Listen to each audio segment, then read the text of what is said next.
it on that day when I finally have my say. The world will hear me, 'cause I'm gonna shout it. Gonna tell my mother, gonna tell my brother, I'm gonna tell all you motherfuckers that the CODcast is live. Episode 24. Hooray! We fucking did it. Love this show. Having such a good time doing it.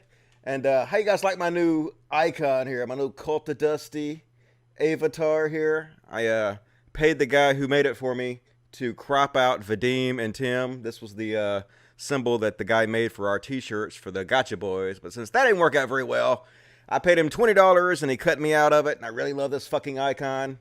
Guess you guys can see it over here. But represents me so fucking well. I just love the soy boy insult. I think it's hilarious because really it's too absurd to take seriously. Who the fuck could take this seriously, right? I mean, it's more of an insult to the person giving it, to the person receiving it. Because, like, those of you who don't know, soy boy was an insult created by Paul Joseph Watson in order to belittle other men for not being manly enough. Paul Joseph Watson is belittling people for not being manly enough. One of the most feminine dudes I've ever seen. Like, he could switch over to trans so easily.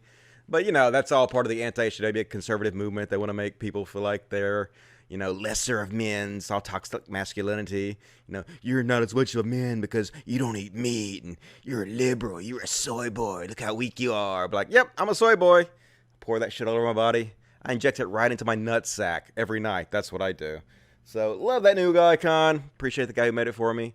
And I have a great show for you fucking tonight, guys. Long show. Gonna talk about all kinds of shit. Gonna talk about the Ben Shapiro meltdown, where he fucking exited the interview early because he's too much of a pussy to take tough questions. And we're also going to talk about the Rationality Rules, atheist experience controversy. I've never had this happen before, but I've had several high-profile people in the skeptic community message me and ask me not to cover this story. Like, what the fuck, dude?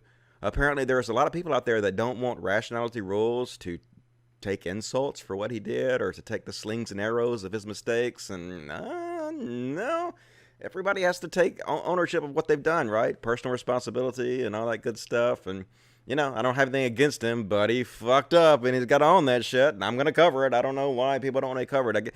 I had people say, oh, his career is going to be ruined. You got to be very careful. Like, maybe you shouldn't talk about this. Nah, dude. Nah, we're going to talk about it. So anyway, awesome show, all planned out. Let me see, I'm doing all the fucking editing at the same time, so boom, there we go. As always, if you want to support the show, Patreon's a great way to do that. Patreon.com/CODcast. As you can see, we're up to $320 a month. Hooray, we're rich, fuck yeah. But as I continuously say every week, I don't make very much money off this show. I've actually lost money on my channel because I've lost several $100s per video. Because people don't want to support the CODcast. They want to support my regular videos. And so if you guys want to see me continue to do this, please support it. Because if you support it, I'll keep doing it. And if you don't support it, I won't do it anymore. I'll quit. So Patreon.com/CODcast. A great fucking way to support the show. And also Super Chats. Super Chats don't have any Super Chats yet. But this is where the Super Chats appear. And also underneath my video right here. Underneath my beautiful face. Your Super Chat will also appear and will be living infamy forever inside my videos. So if you want to support the show, Super Chats are definitely the best way to do it. And most of the money goes to the Humanist Society of Mississippi Animal Sanctuary, where we go to the local shelters and we rescue dogs that are about to be put down and cats that are about to be put down and give them good forever homes. So it goes for a good cause. So please support the show. Lots of Super Chats. As always, the more you donate to Super Chat, the more serious I'll take your questions so you can buy my love. So please, please, please support the show, and I'll keep doing it with Super Chats. Come on, dude, Super Chats. No question dodged. All right, so I guess we'll go ahead and jump right into the show. I guess I'll go also say that I haven't updated my fucking SoundCloud in a while. I really got to do this shit. I got to update it. I got like, last episode I put up for 17, and we're on episode 24 now, so that's like 7 episodes I got to put up here. But for you guys that want to listen to this audio, it's also available on Spotify and iTunes. We're all over the fucking place, so I'm working on it. All right, so let's go ahead and just fucking begin the show and talk about Ben fucking Shapiro. So I guess we can start at the beginning of this whole thing. This whole thing kind of started with AOC. You guys know that Ben Shapiro has like a hard-on for AOC. Always fucking tweeting about her, trying to get him to debate her, even though he doesn't really want to debate in good faith. That's not what Ben Shapiro does. He's specifically said it before. He specifically said before that the only reason you should ever debate a leftist is when you're publicly trying to humiliate them. So that is not somebody who is acting in good faith or anybody should ever debate with. But anyway, So she tweeted, well, first of all, some of you might be familiar with the new Georgia abortion laws that they put into effect. Just draconian, horrendous, Republican, Christian bullshit that you've come to love and know from the Republicans who are running our country. What in the fuck? Just continue. Whatever. I don't care. Get off. Get off. Get off my screen. Fuck you. Fuck the horse you rode in on. Fuck everything about you. Get off. Anyway, so yeah. Apparently, they've just passed a law that makes abortion past 6 weeks illegal in Georgia, which is fucking crazy. I'll go ahead and read this a little bit to you. I guess ectopic. I'm already having trouble with these fucking words. An ectopic pregnancy can potentially kill you and the embryo, so any delays in getting care and medically accurate, evidence-based care could put a pregnant person's life on the line. Generally speaking, that involves removing the embryo from the fallopian tube in which it cannot gestate and which it would, left alone, cause to burst, killing the woman. Which is why one would think the state of Ohio, I guess this is Ohio's. There's another one in Georgia. This is Ohio's. I guess this is talking about both of them. Which is why one would think the state of Ohio would have vested interest in making sure its citizens could have access to such care. But the new bill currently introduced by Republicans in the Ohio State House will preclude doctors from pursuing the standard of care in case of life-threatening ectopic, pregnancy, and ban private insurance companies from covering it by calling it an abortion and forcing them instead to cover a reimplantation procedure whether the woman wanted that or not. There's more than one problem with the law, but let's start with the biggest. You can't reimplant an ectopic pregnancy. That's medically, scientifically impossible. It's just not a thing. So life-saving surgery to save a person whose life is in jeopardy because of the ectopic pregnancy, not allowed. A make-believe procedure that supposedly saves neither fertilized egg nor the life of the person whose life is in jeopardy, required. Does this mean that you can expect those who carry pregnancies to die? Yep. The bill would also ban procedures from the form of birth control that they believe prevent implantation of fertilized egg in the uterus. So woe betides Ohioans who have intrauterine devices too. And then there's a new bill just signed into law in Georgia earlier this week by the state Republican Governor Brian Kemp. So this is already law. They've already signed this law. Yay, Republicans. Thank you for all this. Which the most restrictive abortion ban in the country. The new law, which has not yet gone into effect, not only bans abortion after 6 weeks gestation age, or layman's term, about 2 weeks after a missed period, but also contains a provision that declares the unborn child are classes of living, distinct persons that require full legal recognition. The law continues by declaring that now, in the state of Georgia, the law must recognize unborn children as natural persons. You can debate just what an unborn child really is or means, but in Georgia, a 4-week-old embryo the size of a pea counts as a person, even though it's completely unable to survive outside the uterus. An embryo that's being called a life because it has a heartbeat, despite the fact that at 6 weeks gestation, no organs have developed, and what's heard through ultrasound isn't heart beating, since there's no heart yet, but cardiac activity in the fetal pole. At 6 weeks gestation, the heartbeat is basically electrical activity in the yolk sac of still highly undeveloped fetus. So basically, this is an in-around Roe versus Wade, right? They're doing it state by state, but they could easily just do this stuff nationwide if they want to. It's a ban on abortion after 6 weeks, which is basically before most women know that they're pregnant. So it's basically just a ban on abortion is all it is, and we can see right through that. We know what the fuck they're doing, and not very hard to tell. So anyway, I guess we'll go ahead and read those. Mr. Engineer kind of explains it as well. This is this is the person that had me. I don't know why I'm actually retweeting this person, because this is the person that had me blacklisted from MythCon, where I was unable to speak. Basically, didn't deplatform me, just make sure I didn't have a platform. So anyway, she says, in Georgia's newly passed heartbeat bill, prosecutors may interrogate women who miscarry to determine whether they can be held responsible, which is really fucking crazy. It says right here, prosecutors may interrogate women who miscarry to determine where they can be charged. If they find evidence of culpability, they may charge, detain, and try these women for the death of their fetuses. So crazy-ass, draconian, regressive shit. Every time they say the left is regressive, these are the motherfuckers saying this. The biggest hypocrites in the world. Republicans are as regressive as this fucking gets. So anyway, somebody else brought up, this was Znapk. An 11-year-old girl was raped in Ohio, one of the states where the 6-week abortion ban was recently signed into law. I don't know if that's true in Ohio. I think it was signed into law in Georgia. I'm not sure about Ohio yet. I think it was passed in one of the houses, but not the other. But I may be wrong about that. Anyway, if that law is not successfully challenged, she will be forced to carry to term her rapist child. This is what grotesque ghouls like Ben Shapiro support. Absolutely. And Sam Cedar basically destroyed him about it. I won't play the clip, but you guys can go watch it on my Twitter if you like, which is Cult of Dusty1, Cult of Dusty1, Cult of Dusty1. That's my new Twitter. So anyway, AOC, who has really grown on me. I think she's a great candidate. Wouldn't be surprised at all to see her as president someday if she doesn't make a huge fucking mistake. She tweeted about this. 6 weeks pregnant equals 2 weeks late on your period. Most of the men writing these bills don't know the first thing about a woman's body outside of the things they want from it. It's relatively common for a woman to have a late period plus not be pregnant. So this is a backdoor ban, and it absolutely is. I mean, they're just trying to ban abortion. You know, if they can say, oh, it's just late term and after 6 weeks, we care about the baby. It's not really a ban on abortion. Yeah, it is. Most women don't know they're fucking pregnant until 6 weeks. So you're basically telling most women that they can't get an abortion. Apparently, they can be charged if they go to another state and get an abortion, from what I hear. It's just the craziest fucking shit, dude. Like, seriously. I imagine a lot of television shows and stuff that do filming in Georgia, because Georgia gives real big tax incentives for that. I think The Walking Dead films there. I think a lot of them are probably going to have to pull out of filming in Georgia because of this. I think they've already threatened to before, but now they're going to actually have to do it. So anyway, after she tweeted this, Ben Shapiro, who was obsessed with her, basically jumped on her shit and said, it's not a backdoor ban. It's a ban on abortion after 6 weeks of pregnancy, just like it says it is. The fact that this is the early patent pregnancy is the entire point of the bill. The fact that a 6 weeks old embryo is apparently just a missing period to you is disturbing, but it's not disturbing at all. Basically, like, embryos are just replicating cells, you know, they are. That's just all they are. It's not that much different than me. It's really not that much different than cancer. It sounds bad, but that's really the truth. Until the, you know, fetus forms a brain and is able to think completely and understand what is happening, it's just, you know, we're just biological machines, and it's just, you know, replicating cells. I know that's harsh and that's cruel and everything, but that's reality. Facts don't care about your feelings. Ben Shapiro, sorry, buddy, there is no all-powerful God who is putting life into a pea-sized embryo and giving it, you know, human status. Just not happening. That's all in your brain. So anyway, this kind of set up what happened today, or I guess it was yesterday, whenever Ben Shapiro went on this dude's show and just had a total fucking meltdown and exited the show. We're about to show you. So, let's see here.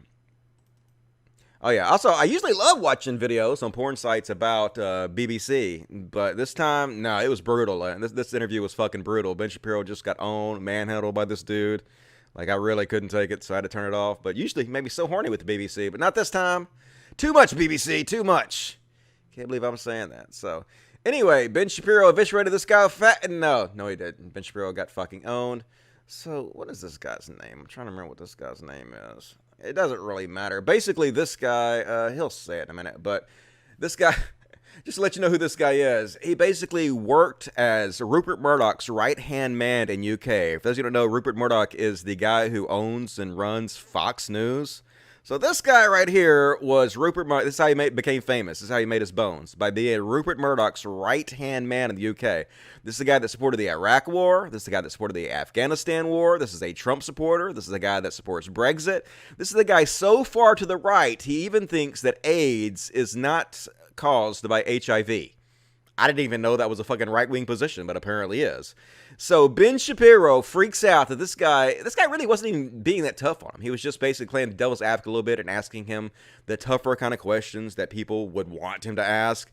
And Ben Shapiro just cannot fucking handle it. When he's not on a show like Fox News or the Dave Rubin show where he gets softball questions and it's an easy interview, he fucking freaks out and just assumes everybody is a liberal out to get him. So this guy, who is a far fucking right Rupert Murdoch Fox News protege, Ben Shapiro freaks out and says, "You're obviously just on the left." And he ends the interview, storms off because he didn't like this guy asking him about his positions on abortion and what Judeo-Christian morals he thinks society is losing. And this is very funny because Ben Shapiro just put out a book, and the gist of the book is that both sides of the debate are so angry in political America, and it's just not right how angry and uncivilized both sides are. But this is the guy who said the only time you should ever debate a liberal in public is when you're trying to humiliate them. So this guy is the biggest hypocrite in the world. So anyway, let's watch him freak out and storm off after this fucking interview. Thank you for your time and for showing that anger is not part of America. Yeah, the guy owns him. Owned Ben Shapiro. Even his own fans weren't defending him after this, which is hilarious. Love to This see is that. a When even your own fans can't take up for you after this. Here we go. You can do it. This is a giant waste of time in the sense that the entire interview is designed for you to shout slogans or old things that I've said at me. I don't see how this forwards the debate. You talk about undermining the public discourse. It seems to me that simply going through and finding lone things that sound bad out of context and then hitting people with them is a way for you to make a quick buck on BBC off the fact that I'm popular and no one has ever heard of you. There are not many bucks to be made on the BBC, unlike American broadcasting, Mr. Shapiro. The point I'm trying to make is that your words are highly designed to produce the consensus and understanding that the book seems to want to produce. That's my point, that you write about, Judeo-Christian culture and so on, but so much of what you've said in the past would seem to turn its back on Judeo-Christian culture. You're lecturing me on Judeo-Christian culture after you call the pro-life position barbaric? I just asked you a question. And I asked you a question. You failed to answer a single one of mine. Frankly, I find this whole thing a waste of time. If you want to read the book and critique the book, why don't you read and critique the book? If you want to critique me, you can think whatever you want of me. Why don't you frankly, just try and I don't answer care. the I don't frankly give a damn what you think of me since I've never heard of you. And I've never heard of you until I briefed myself for this. But that's not the issue. You have a new book out, then why the hell are you interviewing me, sir? It's an interesting book. But my point is, your book claims that society... Well, it'd be nice if you would quote it from time to time. Your book is... Well, actually, I've done so several times, and I'm about to do so again, if you would let me just finish the question. Your book claims that society is turning its back on Judeo-Christian values. Yeah, what are those values? What are the values it's turning its back on? I'm not inclined to continue an interview with a person as badly motivated as you as an interviewer. So I think we're done here. I appreciate your time, sir. All right. Thank you so much. Thank you for your time and for showing that anger is not part of American political discourse. Now, Mr. Shapiro, we'll say goodbye. They didn't show it in this. This is a giant waste of time. They didn't show it in this clip where he calls the guy a leftist. I wish I should have played a little longer clip. This whole thing was like 15 minutes, this interview, but this person kind of just gave you the Reader's Digest version of it and trimmed it down. But yeah, he basically calls this guy a leftist too. It says, you're obviously just calling me out, but you're pretending to be a conservative, but you're obviously just a leftist. And so everybody is fucking shitting on Ben Shapiro for this. Obviously, he just got asked a few tough questions and couldn't answer them or refused to. And the guy was being fair. The guy was just like, here, you said this. You said this. Would you like to defend what you said? And the guy, like, I would have been way tougher. This guy was nowhere near as tough as I would have been on Ben Shapiro. He was just kind of asking questions, letting him answer. And Ben Shapiro just absolutely cannot fucking handle it because he's a little baby snowflake. Wah, little baby wah-wah. That's what we should start calling Ben. Little baby wah-wah. Wah. But anyway, so he got rightfully slammed all over social media. Ben Shapiro did. And he also... Funny that he came out after this, or he came out just before this and kind of warned people that he was going to look like a fool, but he came out and said, I just pre-taped an interview with BBC's Alpha Now. As I'm not familiar with him or his work, I misinterpreted his antagonism as political leftism. He termed the pro-life position in America barbaric, and that was apparently inaccurate. For that, I apologize. Yeah, dude. This one time, quote unquote, he didn't do his research and didn't know who the fuck the guy was. Yeah, bullshit, dude. This is par for the course of Ben Shapiro, not doing his research, not knowing what the fuck he's talking about, not knowing who he's going on with. I mean, if I was going on a show, the first fucking thing I would do would Google these motherfuckers and read their Wikipedia page. At least read their Wikipedia page. And you know what they're about. But Ben Shapiro doesn't even do the very base amount of research before he goes on these shows and does this shit. And this guy shits on him for it. This is Ben Norton. BBC's Andrew Neil is a right-wing fanatic who staunchly supported the Iraq War and was an oligarch Rupert Murdoch's right-hand man in the UK media. The fact that brain-dead Ben Shapiro thought he was a leftist just shows you how insanely far-right the U.S. is. Yeah, it's true.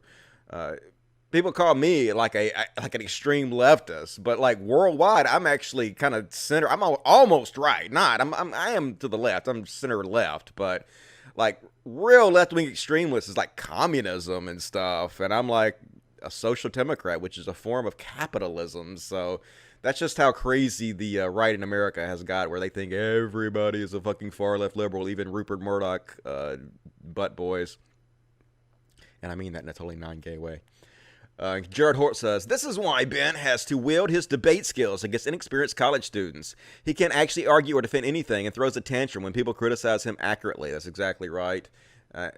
Like college kids don't know what the fuck they're talking about. When you put them on the spot, they don't have the answers to come back with. And Ben Shapiro seems really smart compared to them, but anybody who has any idea of what he's about or what he said or how to argue a point can just destroy this guy. Ben Shapiro going on the BBC and demanding conservative Andrew Neil, I guess Andrew Neil is the guy's name, admit he's a leftist, then crying about how unfair it is to be asked critical questions about his book before running away from the interview shows how these American conservatives are accustomed to their safe space. Is that right? He wants to be on like Dave Rubin or Fox News or with Jordan Peterson, where he knows nobody will really ask him tough questions or hold him accountable for the bullshit he said. And I would have held him way more accountable for the bullshit he said. And Walgard is going to say, it's easy to get confused that way when you get steaming mad just by being asked critical questions. Yep. Can't even handle the most basic questions. Face it, Ben, you were owned by facts and logic. No doubt about it. You were totally eviscerated by facts and logic. And Fred Martin says, even if he was a political leftist, what difference does it make? Can't you defend your views without throwing a temper tantrum when challenged? Aren't you supposed to be a master debater? I guess you just wanted a safe space. Who's the snowflake now, Ben? Who's the snowflake now? And like this goes on forever. I'll just show you. Like, I don't even have to like cherry pick anything. Let's just go to Twitter and we'll search Ben Shapiro. Ben Shapiro, little Benny Shapiro. And let's see what comes up. First, he's talking, I guess, out nailed, destroyed Ben Shapiro. He actually admits it. So that's what it feels like. Broke my own rule and wasn't properly prepared. I've addressed every single issue he raised before. See below. Still, it's nil 1, Shapiro 0. At least he admits it. You got your ass whooped. You didn't do your homework. You're a snowflake. What else is he going to do? But all these comments are pretty much shitting on him. Ben Shapiro is the sort of right-winger who has grown accustomed to winning by simply using the words science or logic before audience of overawed sycophants. Yet he couldn't even stand up to the conservative interviewer who simply wasn't fazed by these invocations. Yep, and Cody Johnson says, pretty stark contrast between a conservative journalist on BBC interviewing Ben Shapiro and the buddy-buddy nonsense we see from folks like Jake Tapper in America corporate media. Yep. Why are you picking out random YouTube videos who are put out by people who are not me? Ben Shapiro. Yep, so if you like, read through it, except for Mark Dice. Is Mark Dice actually defending him? Ben Shapiro destroys dumb college good debate, but no, he didn't. Even Mark Dice is shitting on you. Oh my God, when Mark Dice, Mr. Right-Wing, Ancient Alien starts shitting on you, Ben, dude, you know you've lost the plot here. And then, of course, it's pretty much everybody doing nothing but shitting on Ben. So pretty hilarious to watch. Yes, I got a couple more I could point out where they're shitting on him. It's always fun to shit on Ben. More from Cody Johnson. I like Cody Johnson. This is some other news. If you ever get a chance to check out his stuff, do so. Very surprising and uncharacteristic mistake from the guy who wrote How to Debate Leftists and Destroy Them about Piers Morgan specifically. Yeah, if you guys don't know, it's so funny. Ben Shapiro wrote a book called How to Debate Leftists and Destroy Them, and the leftist that he basically describes in the book that he sets up as a straw man to destroy is Piers Morgan, who is himself a right-wing Trump-supporting douchebag. This is the only guy that Ben Shapiro could really build a straw man around to destroy, a right-wing guy. It's just hilarious how fucking disingenuous these people are, and how, their fans don't care whatsoever. They just eat it up. Like, yeah, Piers Morgan, he's totally far left, isn't he? And this is another guy making fun of him for it. This is wild again. With Ben Shapiro embarrassing himself on BBC, reminder, he wrote a book that is supposed to teach you how to debate and destroy leftists. And his primary example of a leftist in the book is Tory voting, Trump-supporting Piers Morgan. And that's absolutely true. That's all he can think of to destroy. Piers Morgan. What an amazingly difficult target you've picked to destroy in your book there, Ben. But it's like all softball shit. That's all he's capable of, Right-wing snowflake gets triggered and destroyed by calm interview, runs back to his safe space. So anyway, it's just person to person shitting on Ben Shapiro, and I love to see it. Snowflake as snowflake can possibly get. Little baby wah-wah. The Shapiro narrative is exactly what happens when someone like Shapiro is pressed by a good reporter instead of a 19-year-old lib. It's exactly what would happen to Dave Rubin, Jordan Peterson, etc. if they had the courage to take these interviews. Yeah, no shit. Imagine Jordan Peterson if he went up against Noam Chomsky. Imagine that. Imagine if he went up against anybody who was even vaguely difficult to debate, He went up against Zizek, but Zizek wasn't really up to the task. Even though Zizek owned him, destroyed him, wasn't even close, Zizek exposed him, and Zizek was horrible. So imagine these people going up against anybody good. It would just be absolutely a bloodbath. And while we're at it, let's take a look back where this Andrew Neil guy interviewed Alex Jones. And just for you guys who don't know, Alex Jones has been doing this for so long. He's been around for so long. And this is the guy that Paul Joseph Watson, for you guys who don't know, has been writing his material for the last 20 years and supporting him and backing him up. And like his right-hand man, 20 years, or PJW. So anyway, here's some Alex Jones from this Andrew Neil show from, I'm guessing it's about 15 years ago. Let's have a look. The problem is the conspiracy theories like this. I believed in. Hey, listen, I'm here to warn people. You keep telling me to shut up. This isn't a game. Okay, our government in the U.S. is building FEMA camps. We have an NDAA where they disappear people now. You have this arrest for public safety, life in prison. You are the worst person I've ever interviewed. No, it's basically off with their heads, disappear David, them, thank you take for them away. being with us. Infowars.com. It's gone, 11:30. You're watching the Sunday Politics. We have an idiot on the program today. Coming up in just 20 minutes. You will not stop the Republic. Humanity is awakening. Infowars.com. No. You guys are crazy. I'll be looking at the week ahead with our political panel. Until then, the Sunday Politics. It's amazing how Jones spent, 15 years telling them how the government's so evil. They have FEMA camps. They're arresting everybody. They're beheading people. The world's going to end any second now. And then Trump gets elected and he suddenly loves the fucking government. Trump's awesome. The government's doing great. And Paul Joseph Watson, too. Paul Joseph Watson has spent, his entire career shitting on the government, how evil the government was. And now he wants Trump to step in and nationalize Facebook. It's like when it happens to them, suddenly the government is the savior of everything. It just shows you these guys have been doing this for 20 years now, telling you the world's going to end any second now. The government's going to start arresting everybody. It's just fear-mongering. That's all they fucking do. They try to scare people into buying their products, and it works beautifully. It works beautifully. And I'll read a couple more of these. Another one for Wild Gunners. I already read that one. All right. Anyway, I guess I've covered Ben Shapiro enough. Total. One more just for the hell of it. This is from Jordan Wiseman, who has a blue check mark. I need to look and get my blue check mark. They'll probably just ban me again. LOL. So Shapiro tries to wiggle out of a question about abortion by citing science and accusing his interviewer, Andrew Neil, of being on the left. Neil is a chairman of The Spectator, one of the Britain's leading conservative magazine. He just laughed. And it was funny. maybe this is the clip of it. Yeah, I'll play this clip. Where he just laughs at the guy when Ben Shapiro calls him a lefty. He just laughs at him knowing that Ben Shapiro has no idea what the fuck he's talking about. It's not a return to the dark ages. And it's so silly what he's saying. It's all you can do about this kind of shit. Here you go. Play, motherfucker. You can do it, Dusty. Play. Why is it that a bill banning abortions after a woman has been pregnant for 6 weeks is not a return to the dark ages? What's your answer? My answer is something called science. Human life exists at conception. It ought to be protected. Now, back to my question to you. You purport to be an objective journalist. BBC purports to be an objective down-the-middle network. It obviously is not. It never has been. And you, as a journalist, are proceeding to call one side of the political aisle ignorant, barbaric, and sending us back to the dark ages. Why don't you just say that you're on the left? Is this so hard for you? Why can't you just be honest? Seriously, it's a serious question. Mr. Shapiro, if you only knew how ridiculous that statement is, you wouldn't have said it. Yep. That's whenever even Ben Shapiro admits that now. He's like, if you only knew him, he's like, I'm so smug. I know everything. I am little Ben Shapiro. I know that you're on the left because you're asking me tough questions, and there's no way that you would ask me tough questions if you weren't on the left. Yeah, little baby Wawa. He's not on the left, dude. Not everybody's going to be a sycophant and ask you softball questions.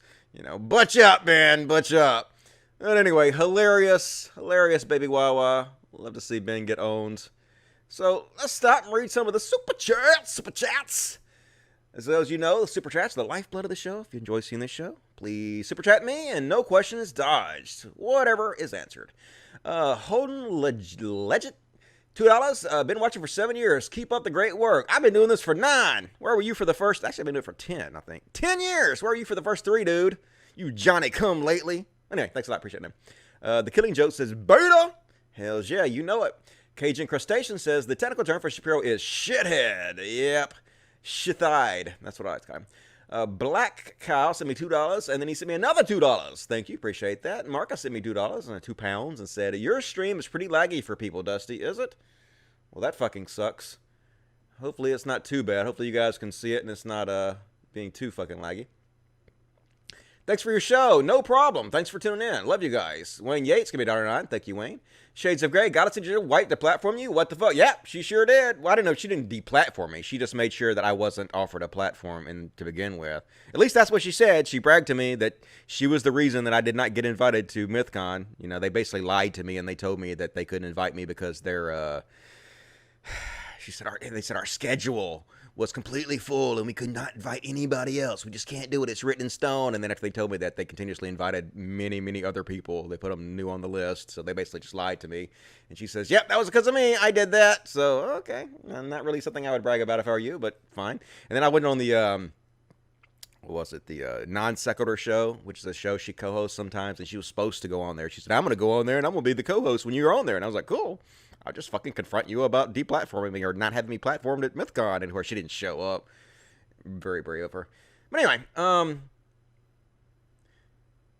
this lag is super shitty, Dusty. Well, I'm sorry. I don't know what the fuck the problem is, dudes. Why is this? Oh, maybe this is the problem. Maybe I gotta get rid of that. I did have something in the background fucking uploading. God damn it. Maybe that was the problem. Exit out of that. Shit. Now, that should fix the problem. Hopefully it hasn't been too bad. Dusty, how are you, man? Andrew Bourne. I am awesome. Thank you for asking. I appreciate it. Thank you for $20. Andrew Bourne has been a very, very big supporter. And you're awesome, dude. Been buying a lot of dog food with your support. Please keep it up. You rock. Yo, Dusty, opinions on Hugo and Jake and Logic. Hugo and Jake are okay. Logic's done some good stuff, some stuff I disagree with. I think he kind of is in... Sometimes I think he's in the anti-HDW camp a little bit too much for me. But Hugo and Jake, I think, do a pretty good job. We had kind of a falling out a long time ago when I was doing the edgy, racist, shit-posting stuff, and I got mad at them. But I kind of see their point now, so I don't really have much beef with them about it. So, they're all right.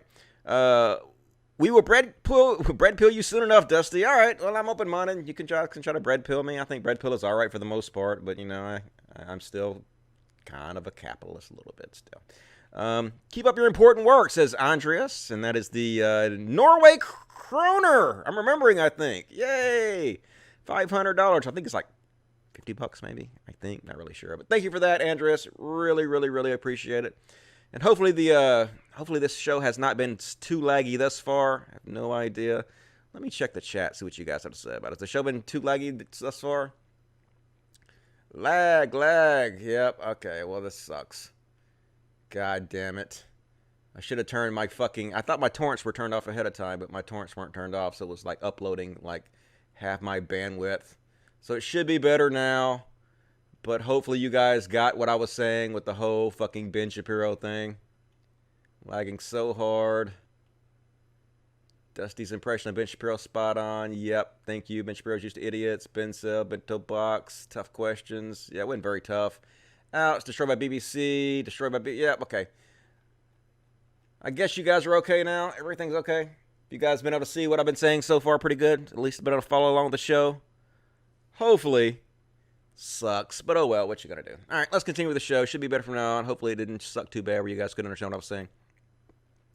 And next up, we're going to cover the Rationality Rules thing. And this is like I was saying, a lot of people messaged me and they did not want me to cover this. A lot of people do not want Rationality Rules to take the slings and arrows from his mistakes, which I think is a mistake. He chose to make his video. He chose to put it out there, and you got to take shit for it. Sorry, dude. So let's go ahead and start at the beginning.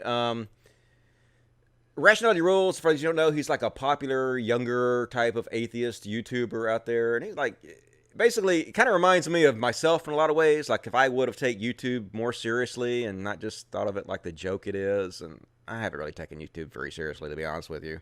I think on average, I've worked on YouTube probably about like 4 hours a week in the last 10 years, 4 hours a week on average. I don't know. I have trouble taking it seriously because it's so fucking absurd and stupid for the most part. But anyway, people like Rationality Rules, they actually do kind of take it seriously, and you know, they work hard and try to put out decent content. I think for the most part he does an okay job. You know, I disagree with some of the stuff.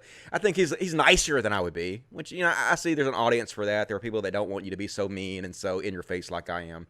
So I get that. But anyway, this is the Atheist Experience, and he's appeared on the Atheist Experience with this other dude, and I think the Atheist Experience is trying to find like younger, new blood to bring into the show, to, you know, make it more timely, make it more appeal to the younger crowd a little bit more. And of course, you guys know that Atheist Experience is Matt Dillahunty's baby, And it's produced by the atheist, was it atheist community of Austin, the ACA? I think that's what it is. Which Matt Dillahunty used to be the president of, but it's not anymore, but he still pretty much runs the show. So anyway, they're bringing these younger guys on who are really popular on YouTube right now to try to, I don't know, you breathe some new blood into the show. And Rationality Rules is one of them they brought on the show. And so I guess a month or two ago, this is even before they brought him on the show, Rationality Rules decided to put out a video called The Athletic Advantages of Transgender Women. I think that's what it's called. Yeah, there we go. The Athletic Advantage of Transgender Women and Why It Is Unfair. Still up. The video's still up. The title is still the same. He hasn't changed it. It has 225,000 views, which is a fucking lot. And basically, let's just be honest, this video was a dumpster fire. This video was trash for the most part. It just was. Sorry. He did not do his research before he put this video out, and people are angry at him about it, and they are rightfully angry. They have every right to be angry. I don't know why he decided to do this. I don't know why he decided to put... All right, for the first part, we live in a society right now where the hate against trans people is more public and vicious than it's ever been. People like Jordan Peterson are out there lying about Bill C-16, increasing hate against trans people incredibly. The trans suicide rate is incredibly high. Trans people are used repeatedly as these boogeyman to distract people with. And when we're living in a time like that where this is continuously going on, you have to be really, really fucking careful about these issues, right? You have to make sure that if you're going to put something out like this, you have to do it incredible justice, right? You have to painstakingly do your research. Make sure what you're saying is true, and you don't unintentionally demonize these people even further than they've already been demonized. And for some reason, Rationality Rules decided not to do this. He decided not to do the amount of research that was necessary to do justice to this topic. Why he decided to put this video out that could be seen as attacking trans, and let's just face it, it is attacking transgender women. He starts out the video by saying that the transgender women in sports is such a giant problem that it could literally destroy women's sports, which is such an considering the evidence, it's such a ridiculously hyperbolic, over-the-top thing to say that it's trans hate. Let's just be honest about it. It is trans hate. Sorry, it is. You don't have to like it, but it is, because it's not true and it's just stupid. And I'll get into why it's stupid in a second, but it is. So I have no idea why he decided to do this. I know it seems like is he trying to pander to the anti-SJW community? Does he know that that's where what's still real popular on the internet right now? I guess it is. At this point, even he knows that he's made a mistake. He's come out and he said that he made this video out of ignorance, not out of malice, not because he hates transgender people, but he's just dumb about it. But I mean, okay, like, I'm all about fucking redemption. You guys know me. If you make mistakes, you're absolutely, you can make mistakes publicly. You can't be so afraid about everything that you're going to say in public that you're afraid to make mistakes. That just stifles you from doing anything. It freezes you in fear. So you have to be willing to make mistakes, and then as long as you own up to your mistakes, it's fine, right? And so that's where redemption begins. Redemption begins admitting that you made a mistake and then explaining exactly to the public what your mistake was, especially when you do public wrong. When you do public wrong, then you owe it to the public to make a public amends. You don't get to sweep that shit under the rug. That's like one of the big problems I have, like Shield Head. She's made a public wrong. She signal boosted for Lauren Southern, a white nationalist, still signal boosting for her. She led the racist bullying against Leslie Jones with a video that's been seen over 2 million times, and she just never really commented on it. She swept it all on the rug, but she did public harm, and she's not willing to make amends to the people she harmed. Like, Leslie Jones doesn't get to ignore the racist bullying that she underwent. She doesn't get to ignore the crying that she did. She doesn't get to ignore being chased off Twitter. So why should the people that did that to her get to just sweep it under the rug and ignore it like it never happened? It shouldn't. And that's what I believe about redemption. You shouldn't be able to sweep everything under the rug. You should be able to come out and own it. And it seems like thus far that's what Rationality Rules is doing. But let's discuss the different steps that it takes to have redemption in this case. For one thing, this video is still up with 225,000 views, right? And he hasn't changed the title. So it seems like if you're going to leave the video up, and I can kind of understand leaving the video up to show people, hey, this is where I was wrong. I don't want to hide my mistakes and my wrongness. But at the same time, this video is still being shared by tons of your followers, by tons and tons and tons of people. And it's going to be seen, I guarantee this video is going to be seen 500,000 times.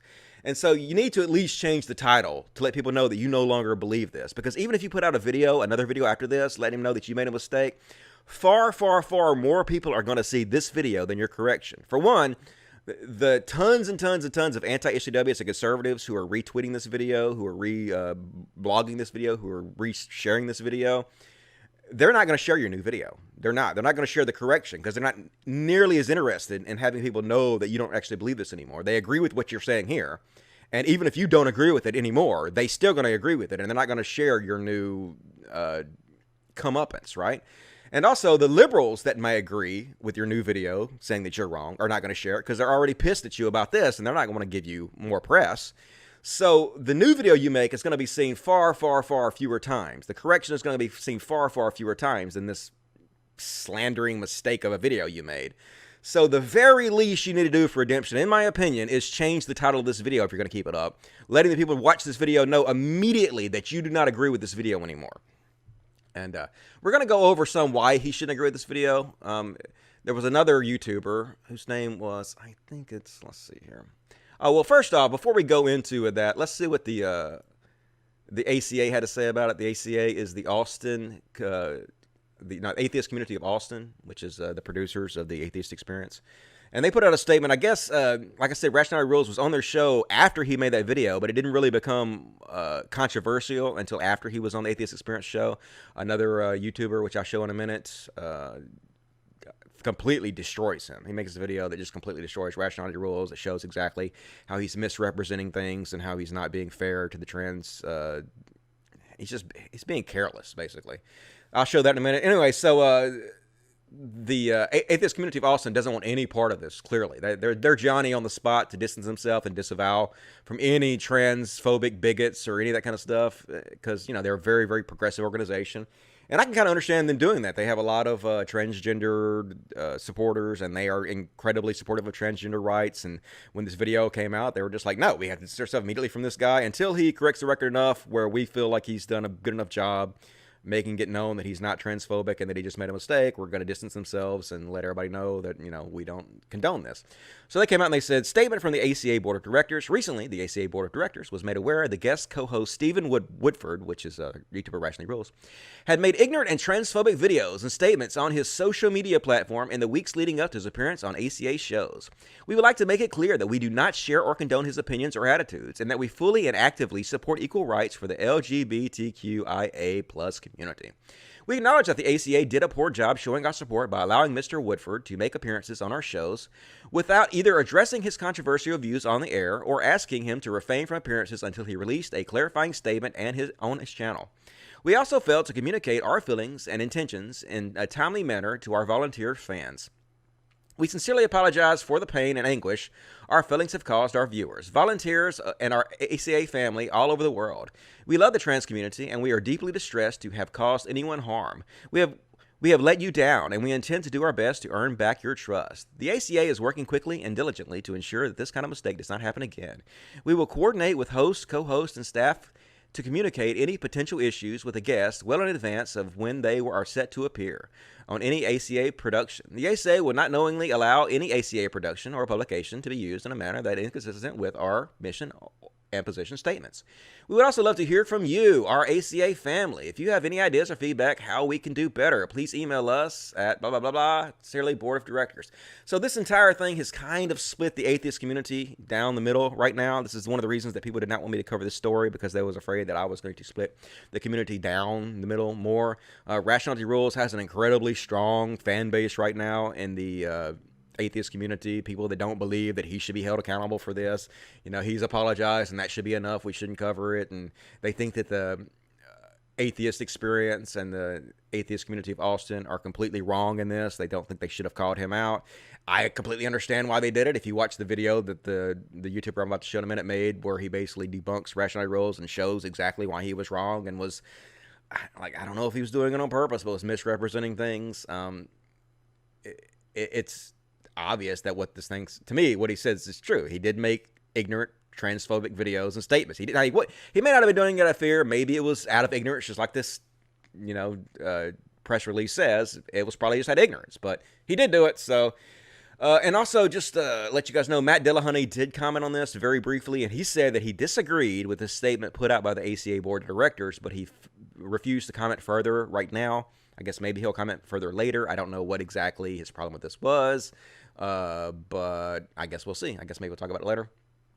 And so the video the girl put out, I believe she's a transgender activist. What is her name? Essence of Thought, that's what it is. I'll go ahead and load up this video. Great video. It's 48 minutes, so obviously I'm not going to play the video. The video is way too long to play. I'm just going to give you kind of, guys, the short Reader's Digest, Cliff Notes version of it. But it goes over basically what Rationality Rules talks about in the video. So first, Rationality Rules says that all women's sports are in danger of being eliminated because of the transgender menace, which is... This is so stupid, folks. It's so fucking stupid. First of all, let's just go... This is a fake issue. Let's just be completely honest about it. This is like the transgender bathroom thing. It's exactly like that. It's something that doesn't affect hardly anybody, something that is not a real issue, something that people are using as a boogeyman to scare you with. It's something that they're using as a distraction. You know, instead of talking about real issues, like, you know, global warming or tax cuts for billionaires or healthcare for all or the really important issues that conservatives get destroyed on. This is the kind of boogeyman they bring out. Ooh, transgender athletes, they're taking over women's sports. We got to do something about it. It's a big problem, right? To freak people out. And to use, like they always do, use transgender people as a boogeyman, as a scapegoat to, you know, distract you with. So I don't know why Rationality Rules decided to jump on this topic. I guess it's because it's, you know, controversial and he knows it'll get clicks. And it did. It got you a lot of clicks. I'm not sure if they're the kind of clicks you wanted. I'm not sure if it worked out like you wanted. Although, like I just showed this video, it had like 17,000 likes and like 2,000 dislikes. So the vast majority of people that watched it agree with him, even though he's totally wrong on what he says. And so, first off, let's talk about why this is a non-issue. Transgender women are not taking over female sports. First of all, it's just stupid. Absolutely stupid. There are only, I looked it up, there are only 2 transgender champions in sports that are Olympic-based sports. They're not Olympic champions, just sports that are Olympic-based. Only two champions, right?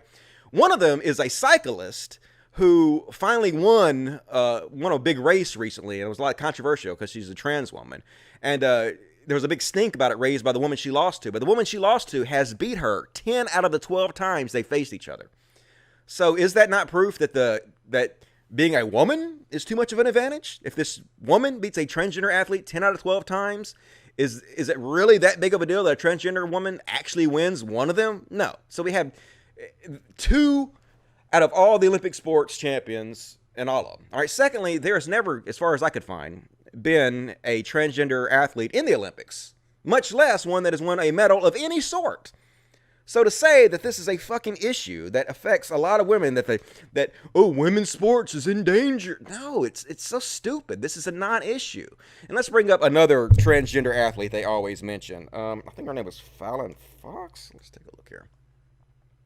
Yeah, Fallon Fox. Another one Joe Rogan brings up all the time to scare people with. Joe Rogan's such a fearmonger.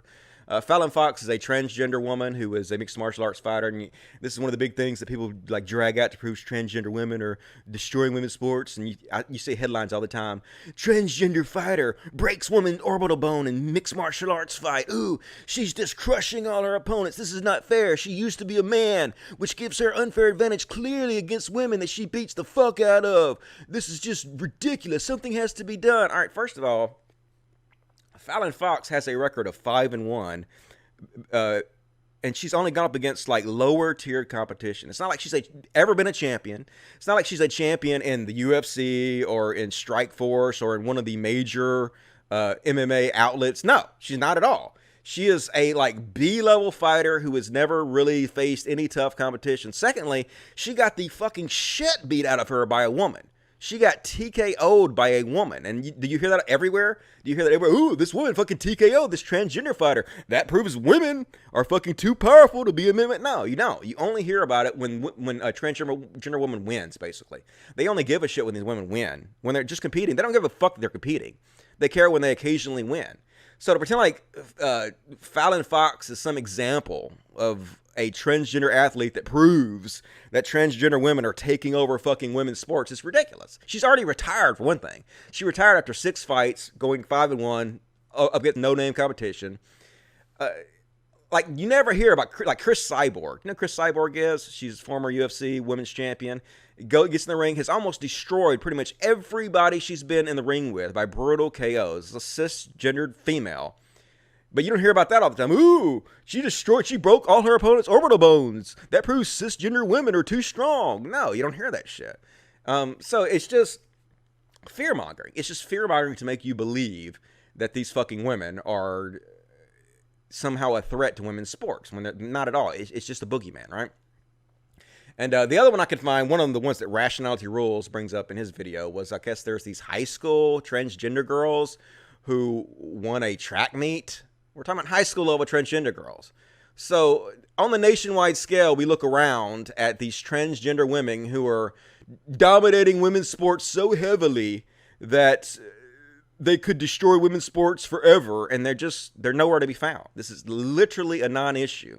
And I think another one of the champions that Joe Rogan brings up is this powerlifter who was born a male and is now a trans woman.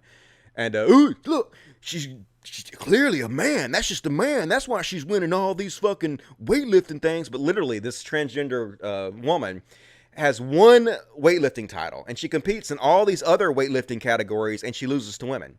So she happens to win one of the categories she competes in, loses all the other, and that's proof that it's not fair competition. They absolutely cannot fucking compete. But it's not.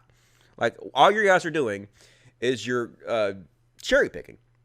And you're posting one side of the issue to make it look much, much worse than it is, without being honest about the issue, that this is not actually an issue at all. It's something you're blowing out of proportion to distract people with. So how are they blowing it out of proportion? Even beyond that, how are they misrepresenting the issue and blowing it out of proportion? Well, this wonderful video put out by Essence of Thoughts destroys Rationality Rules and shows how he does this bait and switch tactic, where what he'll do is he'll bring up all these differences between men and women, and then he'll claim that these same differences are the difference between trans women and cis women, which, unfortunately, the science suggests that's not true. Now, look, folks, I know what you out there you're thinking. I know people that watch Rationality Rules videos they're thinking, it's just common sense, Dusty. This is just common fucking sense. If you were a man and you went through puberty as a man, then you have bigger muscles and you're stronger and you have all this testosterone and you have all these red blood cells that have developed, and you're just clearly a better, superior athlete than a regular woman is. I mean, it's obvious that women and men are not the same athletic-wise. Women cannot compete with men. That's why there's no women in professional men's sports. It's obvious that men are more physically stronger, are just better athletes than women. So it only makes sense that a trans woman who used to be a man would be physically stronger and a better athlete than a woman is. That's just common sense, dude. What can you be logical about this, Dusty? And I'm like, okay, well, look, here's what logic is. Logic is when you examine the evidence and base your opinion solely upon that evidence, what is more likely to be true than not.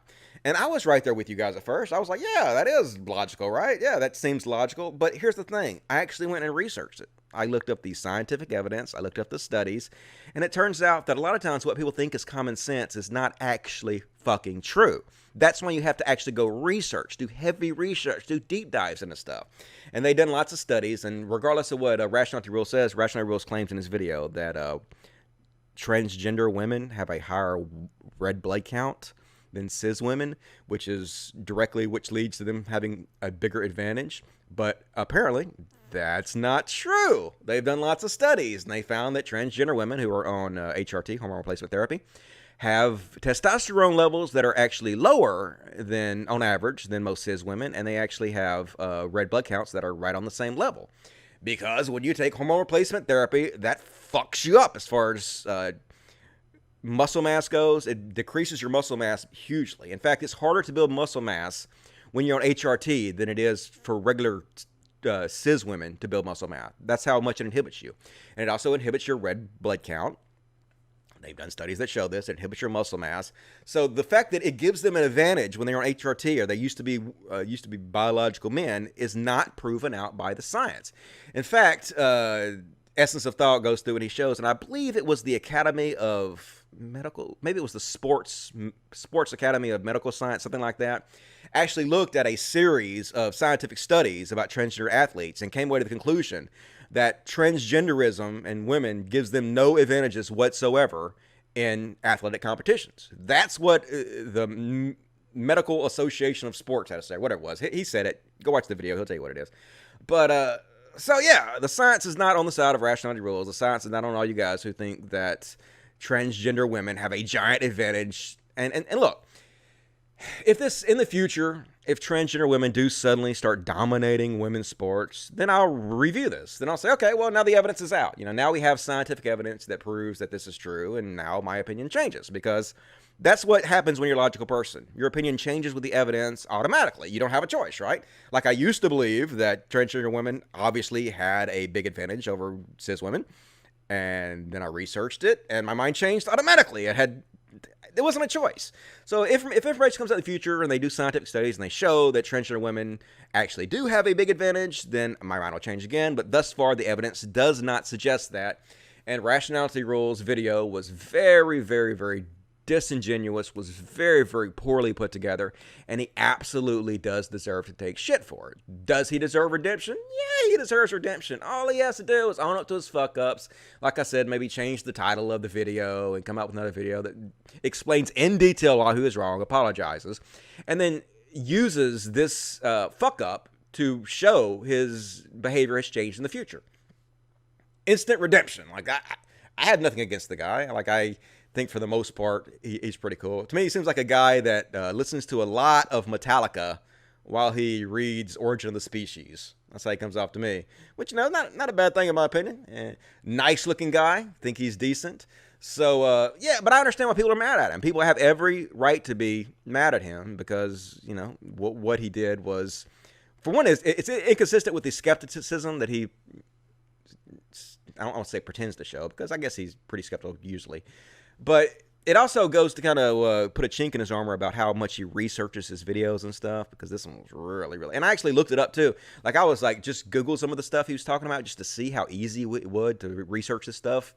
And it was really easy to research. Like, a single Google search would have debunked a lot of what he said and would have, like, set him straight. And just basically thinking about it. Just, like, looking around at how many actual transgender champions there are and realizing that there are not very many. And then realizing that making a statement that transgender women could destroy women's sports forever, and knowing how stupid and transphobic that would come off. Like, it seems like that's common sense to me. And so, I don't know. In my opinion, he was very, very, very irresponsible with the video he put out.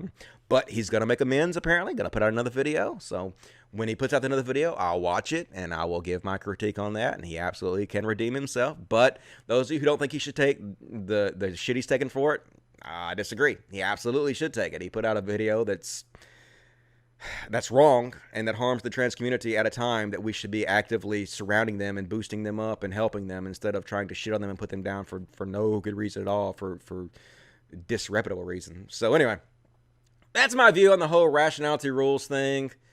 Let me know what your guys' opinions on this thing are. And I think I have a few comments from here that I'll read. Yeah, and like I was saying, he had a great observation about it in the video, that these people don't have a real problem with trans women competing at all.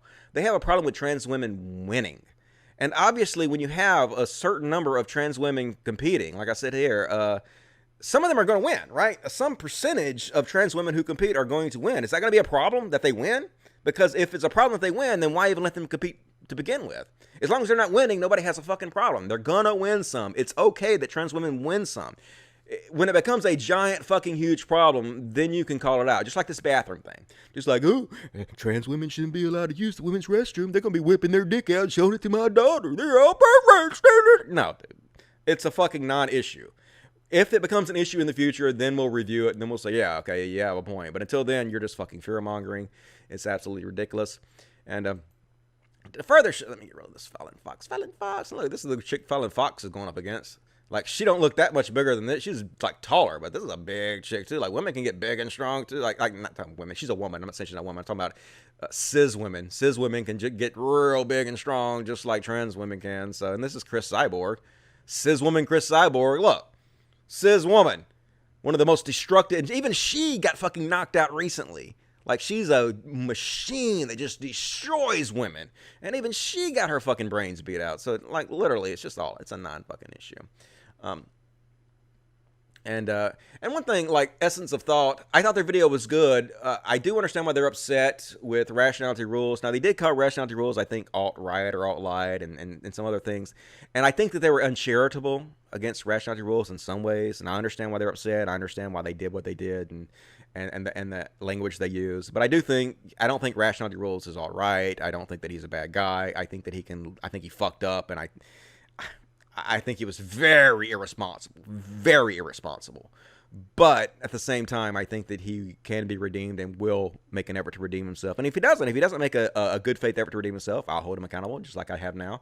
But Essence of Thought said, my confidence in Woodruff's coming video has dropped to 0. He can't even admit his damn mistakes. Oh, I was just ignorant.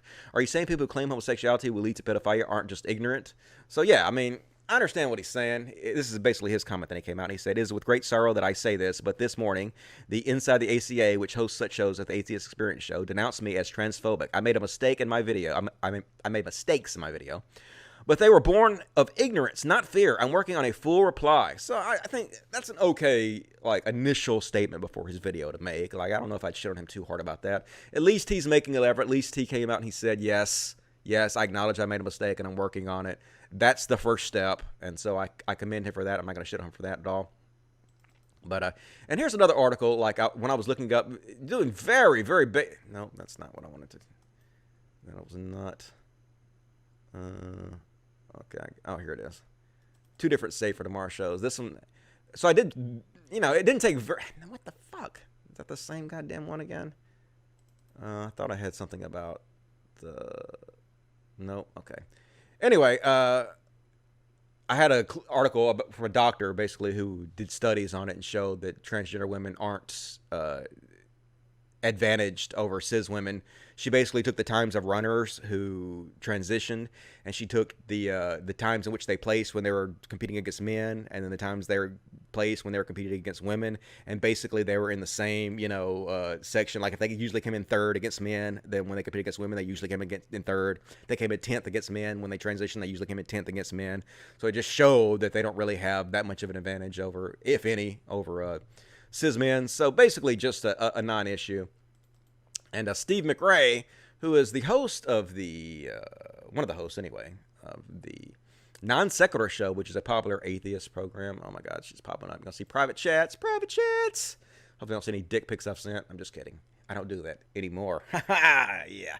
Anyway, he was basically pissed off at the atheist experience for coming out against Rationality Rules. He thinks they made a mistake. I'm not really sure if he saw Essence of Thought's video on it or really understands the degree in which Rationality Rules did bait and switch and was ignorant and irresponsible. I think Steve McRae, I like him. Like, I think he puts out a good show. I think the Non Sequitur show is pretty good.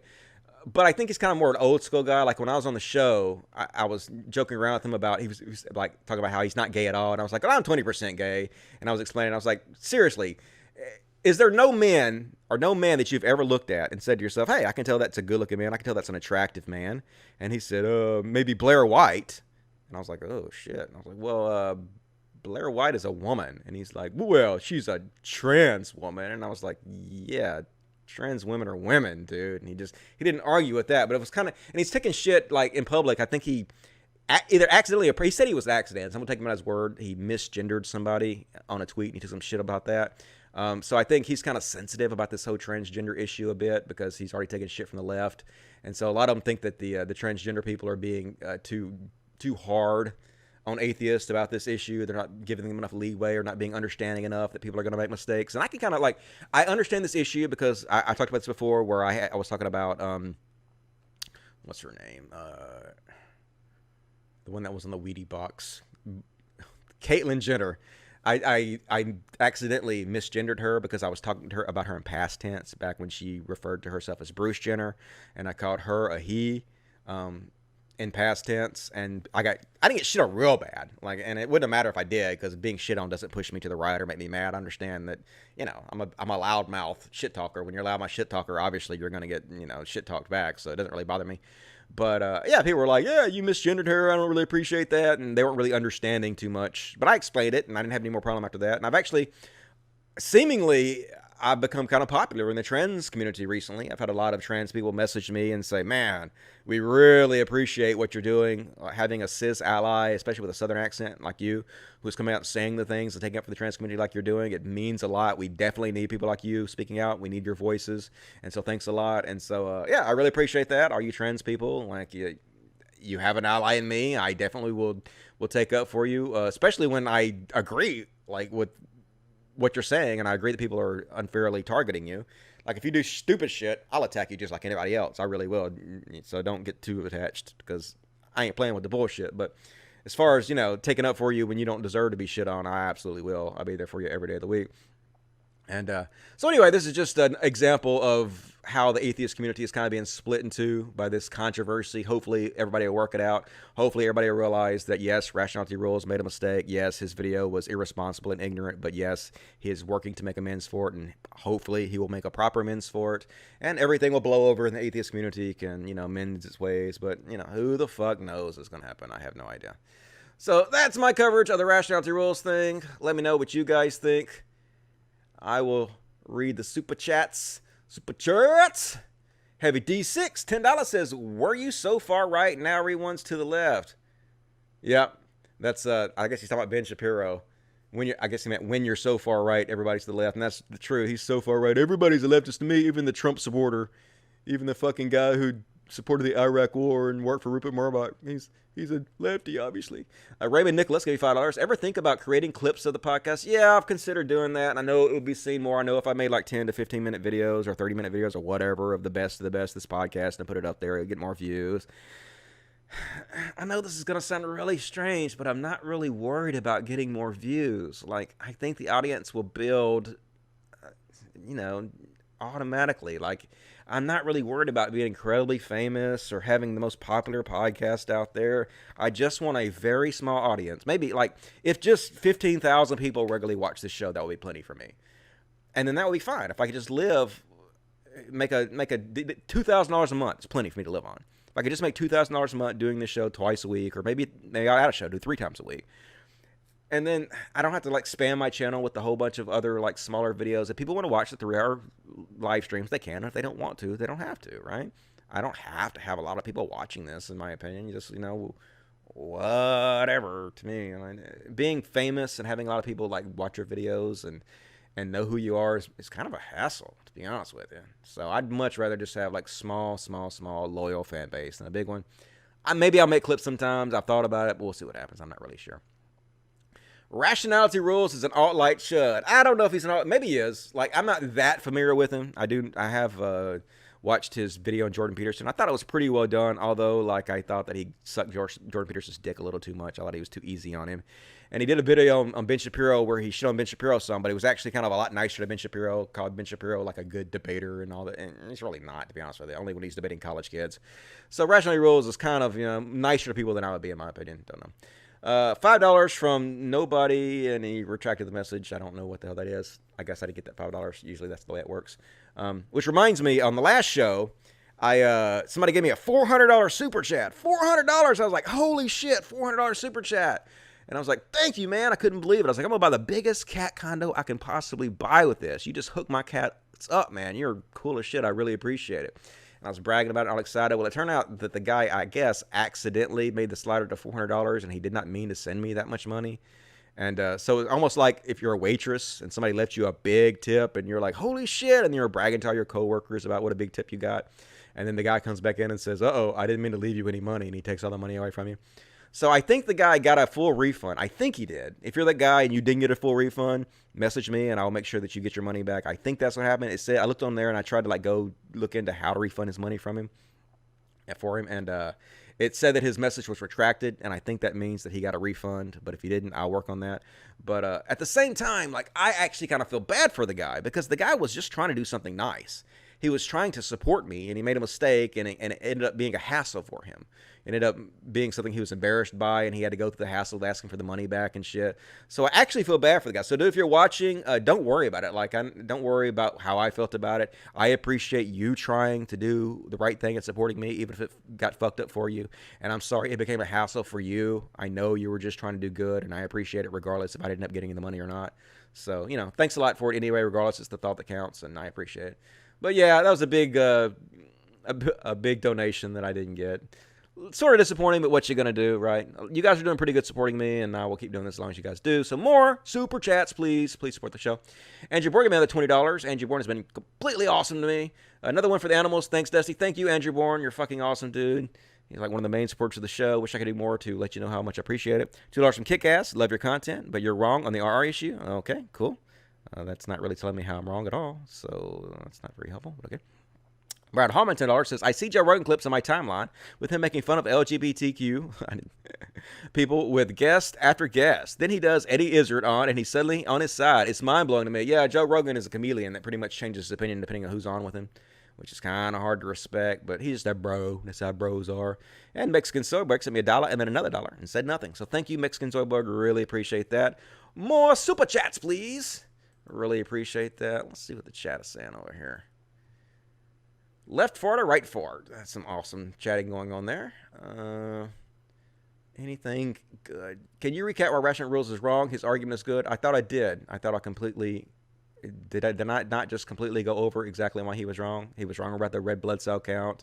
He was wrong saying that this is a major issue for women's sports. He was wrong in doing a bait and switch where he pretended to compare transgender women to cis women, but he was actually comparing cis men to cis women, which is a bait and switch. It's a horrible tactic. There were lots of ways. Watch Essence of Thoughts video. It's a 40-minute video, so it's long. It takes some time to actually... You have to care about this to actually watch it. But anyway, watch it. It goes through step by step and explains exactly why he was wrong and he misrepresented it. What part of my explanation that I just intricately explained to you do you not understand or you have a problem with? You have to actually be more clear. You people are not being very clear. They're saying you farted, but I didn't hear it. I don't know what the fuck. Is that really... God, this... So disappointing that trolls just take over the chat and there's nothing in there even worthy of commenting on. I watch the shows back to try to read all the chat and comments that you guys leave to see if there's anything that's worthy of me listening to, and so much of it is just children saying the dumbest fucking shit. It's just, really, you guys have nothing better to do with your time than this? I mean, we're trying to talk about important issues. We're trying to, make the world a better place, trying to advance critical thought, and that's all you have? Dusty is wrong, okay? How? What? How? Explain. Just saying I'm wrong is not helpful in any way. Dusty, really? That's not research? Check the power. What the fuck are you talking about? Complete Norfax, Dusty and Peter Ethel have bought up because they can't bring themselves to acknowledge that they and Rationality Rules are wrong. Yeah, I mean, talk about my issues. I'm giving you exactly what I have a problem with in detail, and you're like, no, you're wrong, I don't agree. Well, okay, why? Frustrating. Anyway, I guess I will move on. Next up, we're going to talk about, oh God, this is Laura Loomer, or Laura Looney, as I like to call her. So this is the most, help me, Obi-Wan, you're my last hope I've ever fucking seen. So this is Vivian Kubrick. I think this is Stanley Kubrick's daughter. So this just shows you that Stanley Kubrick's daughter is nutty as fucking shit. She's like, Mr. President, at Real Donald Trump, at Rudy Giuliani, I'm forwarding you a message to you from Laura Loomer. Laura Loomer hashtag is now at 9.2 million. That's absolutely amazing. Why aren't you protecting our First Amendment rights? Why are you protecting our First Amendment rights by taking over a private corporation and forcing them to put things on there that they don't want? I don't know. Weird Republicans. But anyway, here's what Laura Loomer had to say about the whole thing. People don't understand how hard this has made my life. I will be 26 in a few weeks and I have nothing because since I was 20, I gave it all up for a journalism career. When I was 20, I worked for Project Veritas and lived undercover for 3 years. Project Veritas, if those of you don't know, that's the undercover right-wing journalists who basically go, they put on costumes and they make fake videos where they edit them out of context to try to make liberals look bad. And they've been called out repeatedly over and over again for lying, being some of the biggest liars out there. They're completely discredited organization who are just laughing stocks now. Literally nobody takes these people seriously because they, you know, like I said, they lie and smear people. And this is what she worked for. This is what she's proud of. I had a 4.0 GPA and used my skills to help Trump. Well, mistake number one, bitch. I made that sacrifice for Trump. Well, who asked you to do that? You shouldn't have. That's bad on you. Bad life decisions. I had to pretend to be someone else for 3 years while I was undercover in the Hillary Clinton campaign exposing voter fraud. Well, you didn't have to. Nobody made you do that. No one made you lie to get attention. You did that on your own, right? And corruption. President Trump tweeted about my undercover videos without even knowing who I was. And now I'm going to be 26 in a few weeks and everything I worked for has been ripped from me. God, like, can you get any more fucking snowflake than these people? You got banned from Facebook, bitch. I've been banned from Facebook so many fucking times. And you know what I did? I bitched about it a little bit. And then I was like, and not only that, I got demonetized from YouTube. I've been demonetized from YouTube for 2 fucking years. 2 years without my primary source of income. So what did I do? Did I quit? Did I bitch? Did I tell people my life was over? No. I adapted. It is not the strongest of the species that survives. It is the one most capable of adaptation, most capable of change. I adapted and moved my whole shit to Patreon so I could be supported directly from fans themselves instead of having to depend on YouTube to support me. That's what you do. Anyway, my friends were my followers. Men only like me because I'm famous and have followers. Well, that's sad as shit, isn't it? Men only like you because you're famous and have followers, and so your life is over now that your Facebook is gone, so men don't like you anymore. Well, damn, that's sad as shit, dude. You know, here's a hint. Maybe get a personality.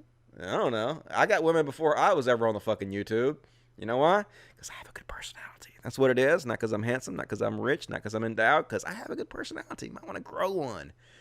Might help you out with the dudes a little bit. Don't know. Just some advice for you. I could have gotten married and had a family, but I gave it all up for the Republican Party President Trump. Oh, God. Could you be more of a fucking whiny snowflake? You did not give up your fucking family and children for Donald Trump. And if you did, you dumb. You so fucking dumb. You don't deserve to have fucking family and children. That's the dumbest fucking shit I ever heard in my whole fucking life. God, you're an idiot. But I'll show you in a minute. None of this is true. She's just doing this to make money as a grift. I'll show you in a minute. It's much more than just being banned. Social media was my life, and you can't have a career as a journalist when you're banned on social media. God, dude. Yeah, you can. Social media is where news happens, and you are required to have it to be a journalist. The tools required for me to be a journalist in the modern era have been taken away from me because of my political beliefs. It's probably because, like, you're a liar, and like I showed last week, you were on Twitter saying you hope 2,000 more migrants die when they try to come to a country to make a better life for themselves and their family. You were like rooting for the deaths of innocent people. That might have something to do with it. I don't know. It's just me. Like, that's what I think, probably, but I don't know. The tools required for me to be a journalist in the modern era have been taken away from me. So if anyone can get the message to President Trump, tell him this. Please help me, Mr. Trump. You're my last hope. Like, bitch, this ain't a fucking Star Wars movie. After all I have done for you, I don't think this is too much to ask for. After all I've done for you, Mr. Trump, I don't think it's too much to ask that you nationalize Facebook. Really? Really, Laura Loomer? Seriously. Is this a real thought you're having? Please help me, as my life is being destroyed on social media and I am now being called a terrorist and an extremist by the most powerful corporations and media companies in the world. Please help me, Mr. Trump. I stormed the stage of Shakespeare in the Park for you and was arrested. Oh, stupid bitch. Literally, they were doing a Shakespeare in the Park where Shakespeare was replaced by Trump, you know, kind of get to give a political take on the current setup in Washington. And she was all pissed off because, as in all fucking Shakespeare plays where Julius Caesar is killed, they killed Trump. Like all the fucking Utu Brutus and Mark Antony all came up there and stabbed the fuck out of the Trump actor who was supposed to be Caesar. You know, nothing really. It's a fucking play. And she got up on stage and protested the whole thing. Oh my God, you guys are advocating violence against Trump. No, they're not. It's a play, you stupid bitch. It's a fucking play that you thought you'd get up there and interrupt, ruining everybody's time, everybody in the audience. You thought it was up to you. You thought that you were, you had the responsibility to get up there and ruin it. It's like a heckler that decides that they want to ruin everybody's time at a comic show, so they have to get up and fucking heckle the goddamn comedian. No, that makes you the worst person in the fucking world. That doesn't make you a hero, dummy. Just an annoying bitch. I stormed the stage of Shakespeare in the Park for you and was arrested. I confronted Hillary Clinton for you. I confronted James Comey for you. I confronted Maxine Waters for you. I confronted Avenatti for you. I stood up for you in Congress and confronted Jack Dorsey. I even put illegal aliens on Nancy Pelosi's lawn for you. I've done more than most, and I'm simply asking for your help right now. I mean, yes.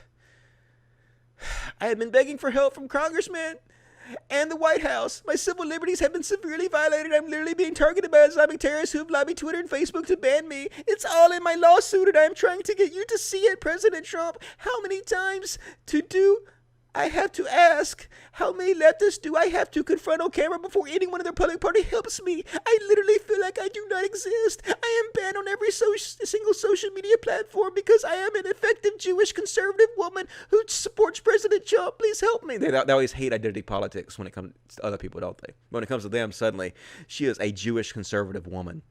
Not identity politics at all, is it? Anyway, just the whiniest fucking shit. You got banned from social media, dude. Good Lord. Imagine having this take from being banned on Facebook, but as I show you, like, it's a grift. The whole thing is a fucking grift. It always is a grift with these people. Yeah, here's her donation thing. And this was like several weeks ago, so it's higher than this. This is what she's put up, whining and bitching about being banned from Facebook, and they have already donated to her $70,000. $70,000 already, and it's like I said, it's probably over 100 now. I haven't even checked, but it's probably way higher. So yeah, if you want to make money, folks, be a conservative. Go into conservative social media. Go into conservative YouTube. That's where all the fucking money is. Like I've said, I made $18,000 before taxes last year, and this woman made $70,000 to just this one donation thing. From bitching about being banned from Facebook. I was literally banned from Facebook for 11 out of 12 months. I got 11 separate 30-day bans. I was permanently banned from Twitter by Shoe and Head's fan base. I've been banned from fucking everywhere.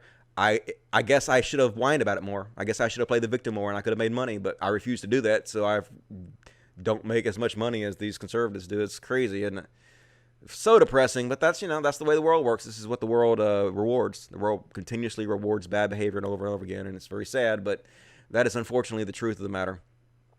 And we'll take a break. Look at the Snapchats again. Snapchats! Okay, you're right. It was Brutus that kills Mark Anthony was not kill Caesar. Mark Anthony was actually a friend of Caesar's. Friends, Roman countrymen, live in your ears. I come to bury Caesar, not to praise him. The evil that men do live long after the good is often tear with the bones, so let it be with Caesar. The noble Brutus hath told you Caesar was ambitious. If so, it was a grievous fault, and grievously hath he paid it. That was Mark Anthony. So you're right about that.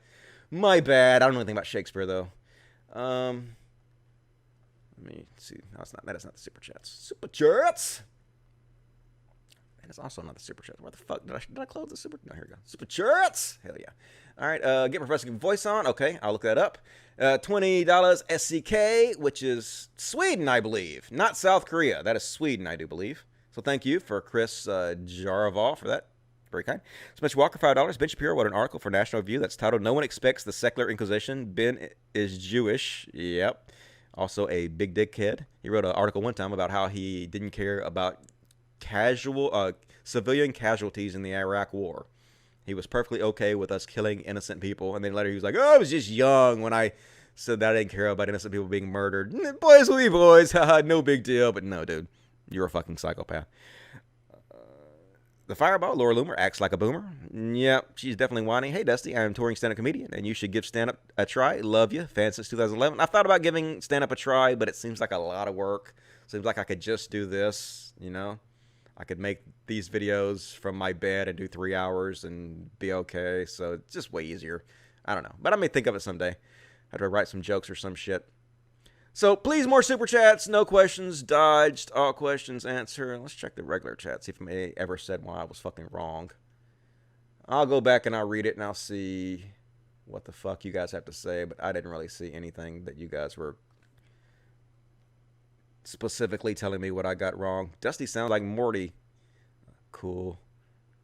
I do a pretty good imitation of Rick when I'm drunk, but I can't do it unless I'm drunk, and I don't drink anymore, so. Damn, Dusty, did you recite that off from memory? Yes, I learned that when I was, I think, in 5th grade, and I've never forgot it. I kind of have a memory like that. Steve, the old guy, he literally hosts Ethno Status. Yeah, I think Steve which is the guy that runs the Non Sequitur show. They had JF Garapay on there a few times, even though people warned them. Even though I actually kind of warned them not to have him on there. When I was on there, they were having him on the next night, and I was like, I'm not really sure I'd platform this guy. But you do you. And so they took a lot of shit for it. So I think they're kind of like a little bit sensitive about a lot of what the left-wing community says about them because of the shit they take. Like, you got to take shit, man. I'm taking all kinds of shit from the left, and it doesn't make me any more right-wing or make me like dislike the left. It's just the way it is, you know. When you're a shit talker, you're gonna take shit. All right, we'll go ahead and move along with the show. I could cover Sargon right now. Let's see, we're an hour and a half into the show, so I guess it's time to do the video segment. We'll shit on Carl in a second. You guys know how I love fucking shitting on Carl. That shit's fun. But people seem to love the video segment, and I tell you what, I've been having trouble. I got a lot of them here. You can see. I guess I shouldn't say I've been having trouble finding videos, but I've been trying to find videos that are not all black people fighting in the street, because it seems like people are like making fun of me about how many of my videos are just black folks fighting, and they have a point, man. So many of my videos are black folks fighting them, but a lot of it is not my fault for some reason. Now, I don't know if it's me. Like, I need some of you guys to go check this out. Like, YouTube has a video section. I don't know if it shows up on the desktop browser version, but like on the iPad version, and I think the cell phone version has like a whole section just for videos. And it may just be for me because of the things I've saved before and selected, but I don't think so. I think for some reason, Facebook videos tends to very, very, very heavily recommend videos of black people doing things that make black people look bad. I think Facebook video might be racist. Now, you guys have to check that for me. Maybe go look through there and see if, like, not a whole lot of videos that you see are black people being made to look bad, but that's my experience. Now, maybe the algorithm just thinks that's what I want to see because I've saved several other fight videos before. But pretty much I went through there, and every like 99% of the videos it showed to me were black people fighting or doing stuff that was embarrassing. And so I had to go through and like tell it not to show me all this stuff. And for some reason, like 90% of the videos it showed me were from South Africa. It thought that I was South African for some reason. So I had to go through and like specifically said, no, don't show me this. Hide this. So I'm trying to retrain the algorithm not to show me nothing but black people doing things that make black people look bad. I'm trying to find more a variety of videos. So I did a better job this week. Not a great job, but I'm working on it. So anyway, this is not a great video to start out with, considering what I just said. But I've never seen a woman this aggressive wanting to suck a dude's dick before. Like this. Like I'm almost surprised he didn't just whip it out and let her do it. But this woman really, really, really wants to suck some fucking dick on a subway train. So let's see it. It's sucking. It's sucking dick right now for everybody. Put that dick in though. Put it out. Put it out. Pull that dick out. I'm gonna suck that shit in front of everybody. Because it's hard. But if anybody ever sucked it, I'm gonna suck it right now. Pull that shit out. Come on. Put it in my mouth. Right here. Oh my God. I bet you I will. I'll suck that dick meaner than ever this bitch ever could have. Her whole stupid ass retarded and geek ass life. She a geek. She a fucking geek ass hoe. I'm 40 years old. Take that dick out. Let me suck it in front of this whole train.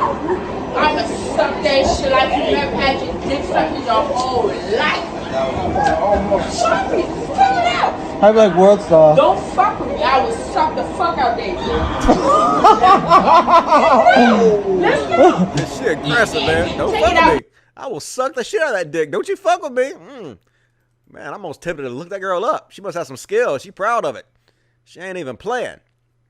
So next up, we have a bank robbery going wrong. So I guess what happens here is this dude walks into the bank and tries to take this security guy's gun from him. Meanwhile, his friend is like outside waiting for him to do it, and his friend sees that he fails, and so his friend like shoots at the security guy through the window.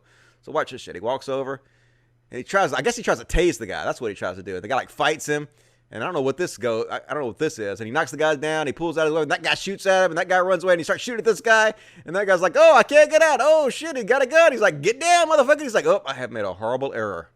This did not go as I thought it was going to go. This is horrible. Yep. Do not rob banks, motherfucker. Get your hands out of your fucking pockets. What are you doing? You about to get shot in the head, dummy. Don't rob banks. And this is a crazy ass story. So this truck driving down the road, and all of a sudden a woman's body falls the fuck out of the truck. A fucking woman's body. And it's obvious to me, this fucking body's dead.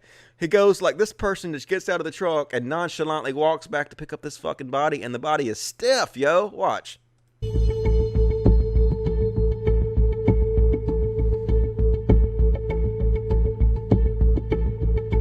Just walks out, picks up the body. Yeah, the body, look, legs are stiff. The fucking body got rigor mortis. Totally fucking stiff. Dragging the body back over to the car, to the truck.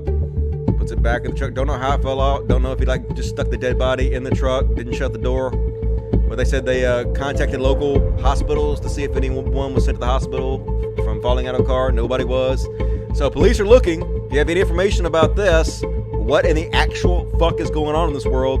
People just dropping dead bodies in the street, nonchalantly picking them up. I mean, nobody doing shit about it. Crazy, crazy world out there. This size. And here's these two kids, and they're just out like they're fishing, right? Fishing, minding their business. I guess they're somewhere they ain't supposed to be fishing, but you know how kids are. Kids want to do that from time to time. And this cop comes up and tells these kids he's gonna blow their brains out for fishing, and he gonna get away with it. What the fuck, cops? Like seriously, dude. Let's listen. Today, it's right around that 1 pound size. Let's see. Yeah. This is your fish? This is your fish? What? How? We'll leave right here. We'll up. Humane Society for the State Police. Okay, on video. That's on video. Sir, we're leaving right now. I'm not trying to take the fish. We're just. We're not taking the fish. We're putting them back. Put them back. We do. Put them back right now. It's going back. I just need to get the hook out. It's 1 second. Here's signs here. No fishing. I work with the State Police K9. I want you guys out of here. You're not out here. I lock you up or they get. I get come here. I'm a fucking state trooper. You don't give me no shit. I'm not. I'm sorry. I'm sorry. I'm trying to get the hook out. It's out. Look what you're doing to him. He's fine. Get him and get out of here. I'm going to show you something. You see that sign? See them signposts in here? Yeah. Yeah. I catch you in here. I cut you on my ground. One here. I'll blow your brains out. I'm a state trooper, and I'll get away with it. Yeah, I'm a state trooper. I'll blow your brains out, and I'll get away with it. I mean, that's how a lot of cops act, man. A lot of cops, not all cops. I've had a lot of good experiences with cops, but so many cops were like school bullies. Either that, or they were bullied in school, and they want their turn. They want their turn to keep bullying people, or else get their chance at it. And they do bad behavior like this. And we're gonna take a look at a few more examples of this. Here's another cop. These are people that absolutely should not fucking be cops whatsoever. Here's a tough guy picking on a bunch of teens, telling these teens that he'll take his badge off and fight them. Listen to this fucking asshole. I ain't stepping up to you. You know what I'm saying? I ain't stepping up to you, as he walks right to the guy's face and like posts up on him. Yeah, if you want to do what you got to do. You know what I'm saying? I'll give you a fade. I'll give you a head up fade if you want one. You know what I mean? I'll take it off. Don't mean nothing to me. I'm by myself. I guarantee you, dude. I'll have your fucking lunch money, dude. Yeah, I have your lunch money. You want to go? I'll take my badge off. I have your lunch money. I'm such a tough guy. This fucking fat motherfucker, out of shape. Lay off the donuts, fucking cop. You ain't intimidating nobody. Like a little pudgy bitch. You ask around about me in the hood, dog. They'll tell you. You ask around about me in the hood, dog. They'll tell you. Yeah, they're talking about my legend in the hood, how tough I am. That's why I became a cop. So I go bully people and show everybody how tough I am. I'm a fucking legend in the hood. Ask around about Officer Doughboy. Yeah, no one fucking thinks you're a legend, dude. No one thinks you're fucking hard. Everybody thinks you're a bitch. You're on camera, fool. You're not supposed to be doing all this shit. Fool, you're a grown-ass man, fool. What the fuck? So show some respect. You're a grown-ass man? What the fuck? They talking to him just like they should talk to him. They talking down to him. What the fuck is your problem, dude? You acting like a child out here. Is that really how you want to represent yourself in public? What a dick. Oh, you can show respect, I was respectful to you guys. Oh, you can show. I'm not talking about. All right, then, officers, you guys can have a good day. And this guy's just like, yeah, I know how to de-escalate this. You guys have a good day. You have a good day. God bless you. You have a good day. I've been respectful. Fuck off. You guys, hey, you guys should have a good day. Yeah, have a good day. Have a good day. I know I am. Have a good day. Have a good day. Simple ass question. You be all up in me and shit. It's another example of a person that absolutely should not be a cop. Hopefully after this went viral, this guy lost his cop job. But a lot of times these cops get other jobs at other police departments when they get fired, so it doesn't really help.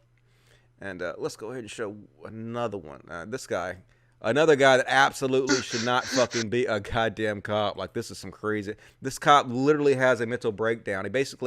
He's out in this field somewhere. Go ahead and mute it. I'll explain to you what's happening. I'm not 100% sure what's going on, but this woman is walking by, so he pulls out a gun, and he basically starts yelling at her and screaming at her to get down, and he throws her to the ground. And then after she's on the ground, I guess somebody fires at him. In the distance, somebody fires a weapon at him, and he fucking freaks out. I can only assume that this guy was like in the Gulf War or Iraq or something. Like, that's just my assumption. I don't know. It looks like he has post-traumatic stress disorder, but literally should not be a cop in any way possible. Should not be anywhere fucking near a badge. If you have these kind of problems, I feel bad for him, but at the same time, hell no. So let's watch.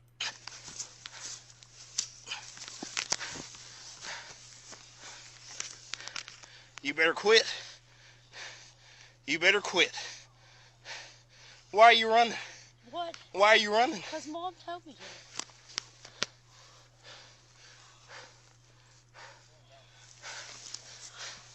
What's your name?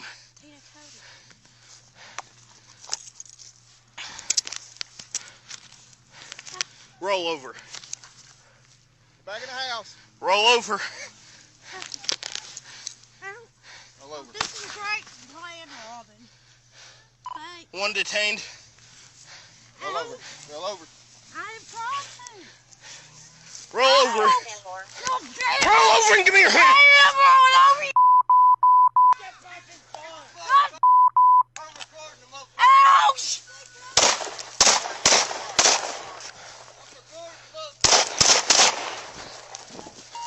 He's running away from all the other cops. He ain't protecting them, is he? His first thought, run the fuck away. Give me help. Shots fired. Give me help.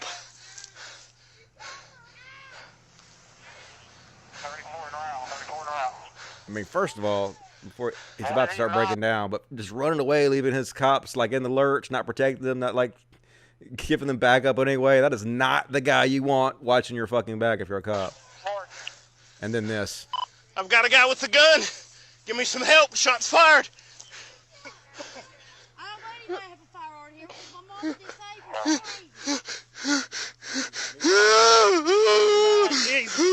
Hold it together, man. Hold it together. Hold it together, man. Come here. Hold it together, man. Hold it together. Hold it together. Look at me. Hold it together. Give me that gun. Give me your gun. Give me your gun. Give me your gun, sir. Give me your gun. I'm with the ambulance service. Give me your gun. Give me your gun, dude. Let go. Give it up. Let go of your fucking gun, dude. Move! Don't move! Don't move! Shut the up! Easy, buddy. Easy, buddy. Easy, buddy. I got it. I got it under control. You just calm down, man. He's like, give my gun back. Fuck no. Why would anybody? The guy does give him his gun back, which is insane. Why the fuck would you give this guy's gun back after this? Don't move! Easy, buddy. Easy, man. Calm down. It's okay, buddy. We got this under control. We got your back, man. Don't worry about it.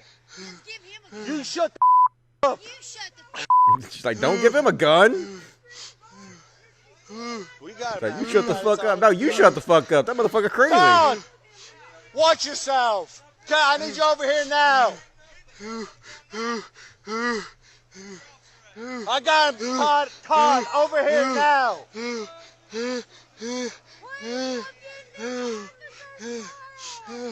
Easy, buddy. It's okay.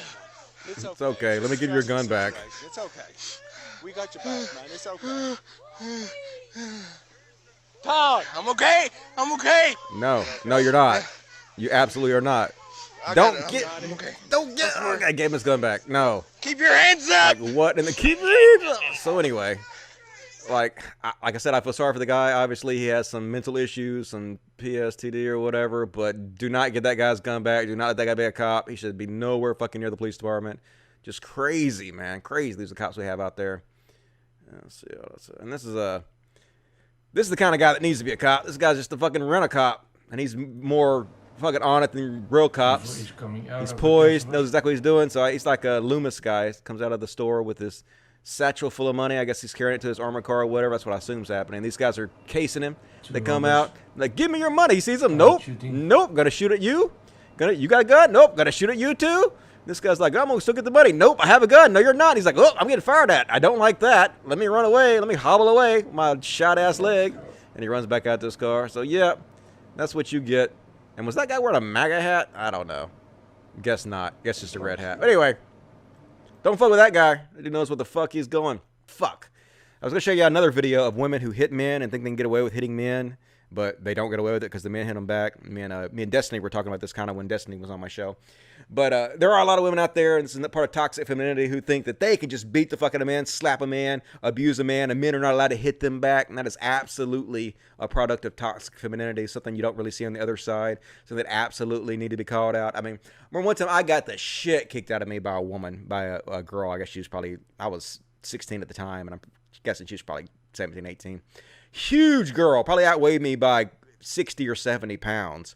And we were in a parking lot, and my friend Steven was fighting with her boyfriend, and I was going to try to break him up because the guy was punching my friend Steven through his car door and not letting him out of the car door to get out and fight fair.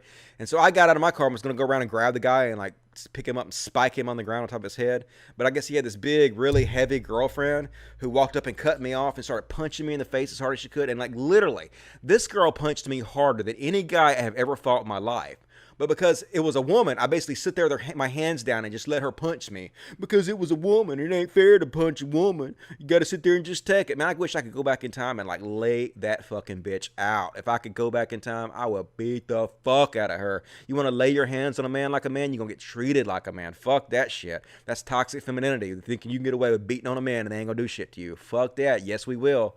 Yes, we fucking will. I wish I would have had that video loaded up. I'm going to show it next time. Next time I won't fuck that up so heavily.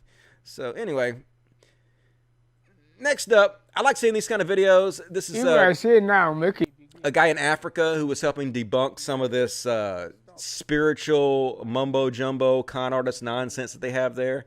And he's going up against this guy. This guy's a rainmaker. He claims that he can fucking make rain. And so people in the village actually believe him and they pay him money.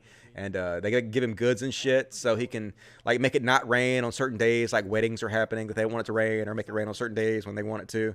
So this guy basically wanted to go debunk him or show how he does it. So he went and paid him a bunch of stuff. I guess he gave him booze and shit because that's what he wanted. I want booze. That's what makes me be able to control the rain.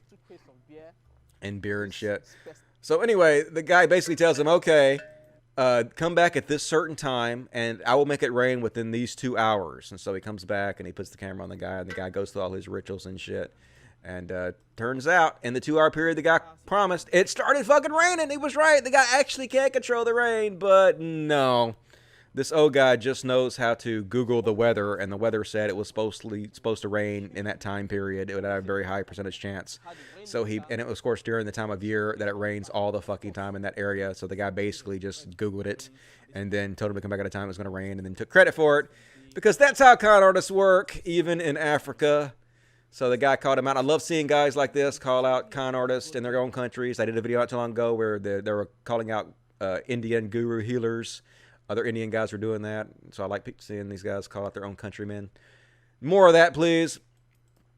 And back to the fight videos. This is why you shouldn't fucking fight, especially on concrete. Bad idea to fight on concrete. There's just too big of a chance of you getting looked like a fool forever on the internet, and you're going to have some dickhead like this smash your face and be like, you gonna respect me, boy. You gonna respect me. Here we go. It's already hot. It's already hot. Oh, yeah, you got some of the concrete. Now you're out. Now he's gonna punch you in the head and elbow you. Hey, get this shit on camera. You gonna respect me, little Caleb, don't let him bitch you like that. Hey, Caleb, don't let him bitch you like that. What I say about this shit? Get up. Caleb, get up. Caleb, get up. Caleb, get up. What the hell you all think you're doing? I told you this ain't gonna be no fight. What do you mean ain't no fight? Shut up. Shut up.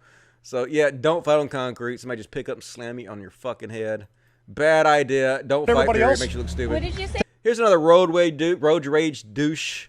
And the ending of this is kind of funny. I guess he's mad at her because she cut him off and decided to come up to him and start yelling at her in her car. And he's a total fucking dickhead. You can tell that he's used to mistreating people, especially women. You can tell he has no respect for women. Take a better picture. Take a better picture. Close your door. That's assault.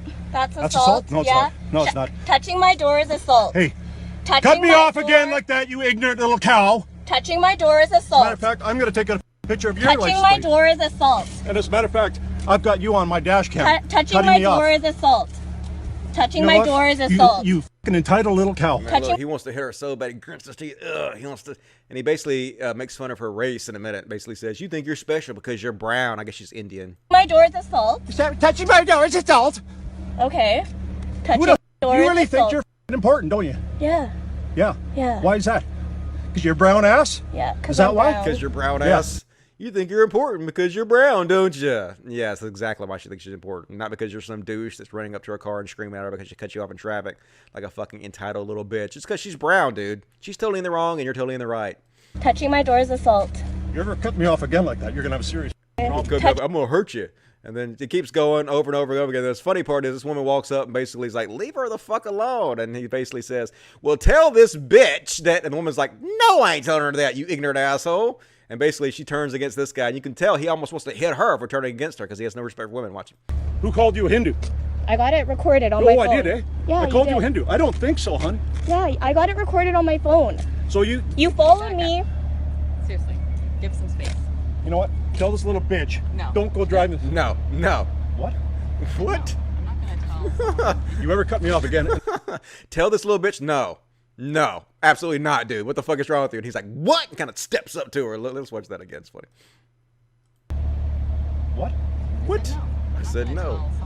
You ever cut me off again, and I'll just put you right in the middle of the road. Okay. Got that? I'll just run over That's you. the Then he deal. runs off. I'm an important man. I got Little road arrogant rage. bitch.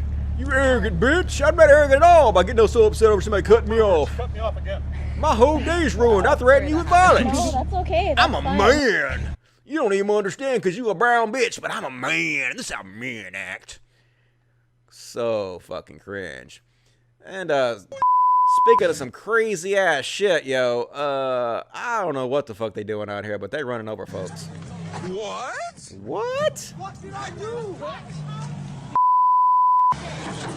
Boom! What?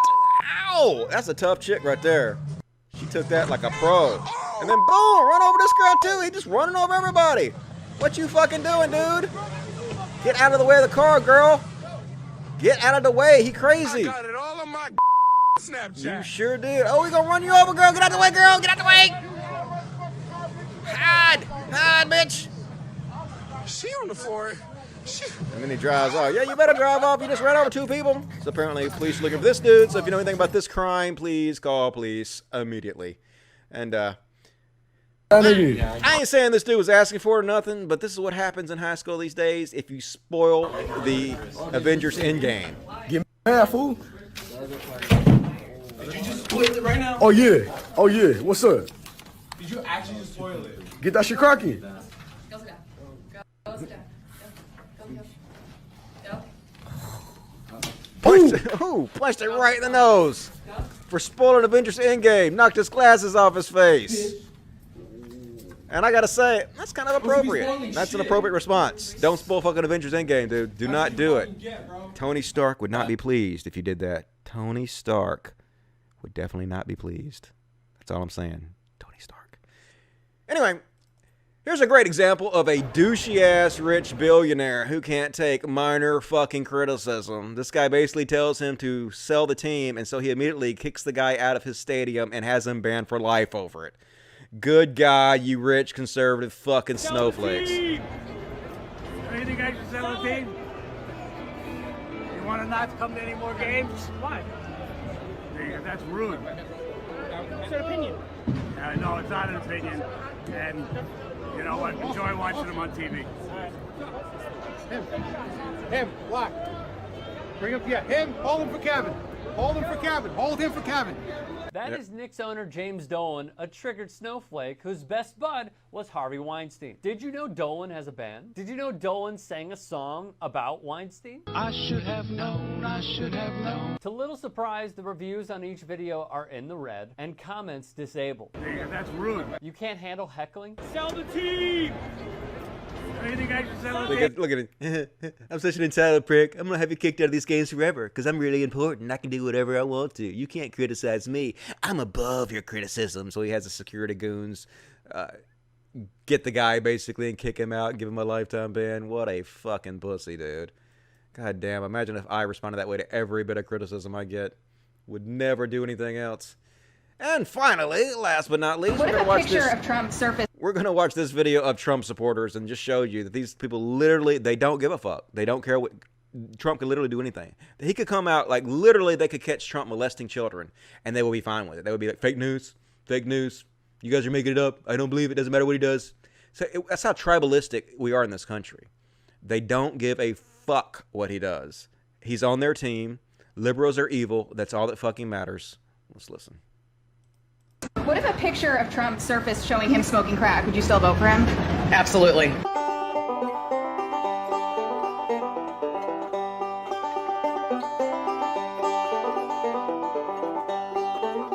We won with poorly educated. I love the poorly educated. Grab it while you can, Trump. What is it? The pussy! Yeah, grab it all while you can! Except I can't talk like that in front of my daughter. You just did! I'm doing that in front of my daughter. Grab the pussy! I can't talk about this in front of her, but I am. I'm talking about it. It's so cool to grab the pussy of women who don't even fucking consent. Because let's not forget, that's what Trump was talking about when he said that. He was talking about a woman that he had never met yet. And he was saying that when he meets women that are attractive, he doesn't even wait. He just kisses them. And then you can grab them by the pussy and they just let you. People are like, no, letting means they consent. No, dude. Letting means they let you get away with it. It doesn't mean they consent, because how could they consent when you don't even talk to them and don't even wait, like he said? It means that you're rich and you're powerful and they let you get away with it, which is exactly what Trump said when he was in the Teen Miss USA pageant and he was going backstage and during the Miss America pageant too, both times, and he was looking at their naked bodies and he was saying, yeah, when you're the owner, they let you do stuff like that. You get to go back and look at them naked. They let you. Yeah, they don't let you as in they don't give you consent. They let you as in they let you get away with it, and that's what he was talking about. Yeah, you guys should be so proud to support this guy. Grab him by the pussy. I shouldn't say that in front of my daughter, but yeah, if you do it to her, it's fine, isn't it? Totally fine. No, dude. So here's a guy gonna be transphobic called Michelle Obama. Man. Michelle, that's a man. So do you think, wait, what did you say? Michelle's a man. Michelle Obama's a man? Yeah, a she-male. Okay, what proof do you have? You can see all over the media. Just look at pictures, everything. What if a picture of Trump surfaced showing him smoking crack? Would you still vote for him? Absolutely. What if he stood in the middle of Fifth Avenue and shot somebody? Would you still vote for him? Absolutely. Even if he got a tattoo on his forehead that said, "Sit here, ladies"? Absolutely. Absolutely. I would sit all over Trump's face. Isn't he so dreamy? Big fat asshole. Isn't he so dreamy, being one of the biggest scumbags on earth? Oh my God, I wanted to grab my pussy. Oh my God, you're so disgusting, bitch. Seriously. Go Trump. His name's not Hillary. Neither is Bernie's. Yeah, but he's a socialist. Okay, what does that mean? He's just not, he's just not good. Like, I don't like him at all. They have no clue what they're talking about. They have no clue what any of these fucking buzzwords means. They just know that they've heard it on YouTube. And he's a socialist, so I don't like him. I don't know what that is, but I've been told he's bad, so he's bad. Trump. So cringe. Okay. Huma Abedin appears to have a Muslim name, and maybe they're connected some way in a form of traitorism against America. If you could describe him in 3 words, what would they be? Powerful. He's not a bitch. Manly. 3 words. Powerful. He's not a bitch in any way whatsoever. He's actually a really tough, cool, super dude. And manly. Those are my 3 words. Oh, God, dude. Seriously. No wonder you support Trump. Good Lord. I come from a Christian background, so definitely something that's good for me because now we get to actually celebrate Christmas and stuff. You weren't celebrating Christmas before? No, we do, but it's Christmas, it's not. But you wouldn't get each other gifts? Oh, we do that too. Oh, so yeah, but it's what were you doing but before? But people say happy holidays and other people. And that was offensive to you? Yeah, it's not offensive. I'm offended by it. You didn't really. It wasn't even really an issue before. No, it wasn't an issue for me. But you feel good about it now that you can do it. Yeah, now it's he's just okay, it's Christmas, and everyone's okay. We can feel good that it's Christmas. Exactly. Even if we never felt any different before. Right. How do you feel? Right. I wasn't offended, but I was offended. Yeah, it doesn't really matter, but it's great. It's just so stupid, goddammit. About the issue of sexual assault and whether it's a... Let me ask you this. When he said that, he was a Democrat. He's opened his eyes, now he's a Republican. He's sorry for it. Okay. What do you think about the idea of loving thy neighbor? You don't want somebody living next door to you that's going to sneak over and murder you in your sleep. Who's going to do that? Muslim? Who said communist? That's some biblical shit for you right there. Oh, Muslims gonna sneak over. Better fear all the Muslims. God damn it. The vast majority of Muslims are very kind, very nice people who don't want harm on anybody. They follow the law. And to demonize all of them for the actions of a very few of them is completely shitty. It would be like me blaming you for the Christians that send pipe bombs or murder people in mosque. I don't know. Maybe I should blame you for it, I guess. Here. What did you mean by that? Well, all you have to do is study it out. Just study it out, and you'll see. You haven't done your homework, buddy. And what do I need to study? Go to somebody else. He's a communist, and those of us who are not voting for him know it. And what do you mean by communist? You don't know? No, just tell me. Help me out here. You don't know? I just want to know what you mean. Oh, I know what I mean. Well, help us out. You're on national television. Oh, I know I'm on national television. Well, tell me what you mean when you just accuse a guy of being a communist. Do you think he's You American? just study it out. Is he an American? Oh, no. He's not an American? No. What is he? What country is he from? Just because he was born here doesn't mean that he thinks like us. He's a communist, buddy. Okay, thank you. Well, not like California, where 3 million illegals voted. You believe that there was widespread voting abuse? I think there was in some states. In the millions of people? California allows it. People do not allow illegal. You mean voter fraud? California allows. This is the kind. Yes, in California, you are legally allowed to break the law. It's true, folks. The person that needs to lead our country. God can use anybody. He used the harlots. And that's the thing. It's all about what God can do. To allow her husband to disrespect her, I think that's horrible. You're holding that to Hillary? What we sow is what we receive. So what's worse, Hillary allowing Bill to cheat or Donald Trump cheating? Well, I want to be clear. Yeah, suddenly when it comes to Melania allowing Trump to cheat, that's not a big deal. She's a godly woman. She did what she has to do. It's Hillary. She allowed Bill Clinton to cheat. She's not a strong woman. And it's almost like you have a double standard there, dude. But no, it's all the same, right? I'm so excited about Space Force. I think ISIS could get to space. Space ISIS? Space ISIS. Pretty much we need regulations in space because you can do whatever you want. Isn't Trump against regulation? Yeah, but I just stuttered myself here. You know what? Space Force, it's just a cool name. God, just can see how low wattage these people are. Just say they barely have thoughts in their head. Barely thoughts are forming. They only repeat what they hear, and so they can't really form their own opinions about anything. So they're called out about their obvious cognitive dissonance. They're like, oh my God, I'm so stupid. Space Force, cool name. Oh my God, it's amazing that we fucking have to deal with this in the country right now in 2019 current year. Insanity, but it's fun to cover, I guess. It's fun to make fun of these stupid people, if nothing else. Sad, but sort of fun at the same time. All right, back to the Super Chats. Thank you for discussing the Rationality Rules situation. It's a shame that there are so many who just refuse to listen to the facts. Yeah, it's just weird that people don't think that he should be held accountable for the things. It's like the shoot thing. Like, people don't expect her to be held accountable. Like, I don't understand. The people that are harmed from the public wrongs these people are doing, they have to deal with it, right? They have to deal with the ramifications of all this bullshit. Why should the people that are causing this not deal with the ramifications? It's just really silly. Krister Gervas, the Swedish guy. Nice to hear common sense from the USA nowadays. You're cute. Thank you for lying to me. Also, but straightish. Is there risk USA turns into a dictatorship by Trump or the GOP? The rich will never allow Bernie to win regardless. I don't think there's much. I mean, we're already kind of more of a fascist country than we were before because Trump doesn't really pay much attention to the checks and balances. He does a lot of things on his own and just ignores the Congress and whatnot. So yes, we're much more of a fascist dictatorship than we were, but still I don't think there's any chance of us turning into a full-fledged fascist dictatorship. I could be wrong, who knows, but I don't foresee that happening. I'm not going to be Chicken Little the sky is falling about that. Have you tried reaching out to Beau of the Fifth column on YouTube?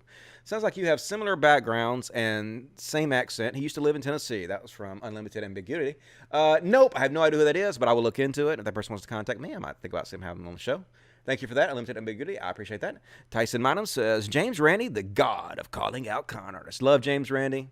He's a fucking awesome dude. I actually had a chat with one of his proteges one time when I was in California, and he was really cool too. Did not know, but James Brandy is gay, I think. Which doesn't matter. Has no bearing on anything whatsoever. But in case you didn't know that. Outed him. Gay James Brandy. Cyborg Walrus 4273 says, Dusty, dream is to be governor of my state. I guess that's your dream. Yeah, my advice is to don't say stupid shit on social media. That's why I don't run for office. It would be a shit show just like it is for Carl, because they would drag out every stupid shit post I've ever said, every dumbass racist comment I've ever made. They would find the couple women that like 10 years ago I sent unsolicited dick pics to, and I was like, look what you did. You sent unsolicited dick pics. And they would be right. I would be right for being made fun about that. I would be right for being called out for that. And I would have no problem with that. So I would just don't run for fucking office. Carrie W. gave me $1 and gave me another $1. Thank you, Carrie W. Appreciate that. Very generous. More super chats, please. Lifeblood of the show. Any question will be answered. If you have a problem with something I've said, please let me know through super chats.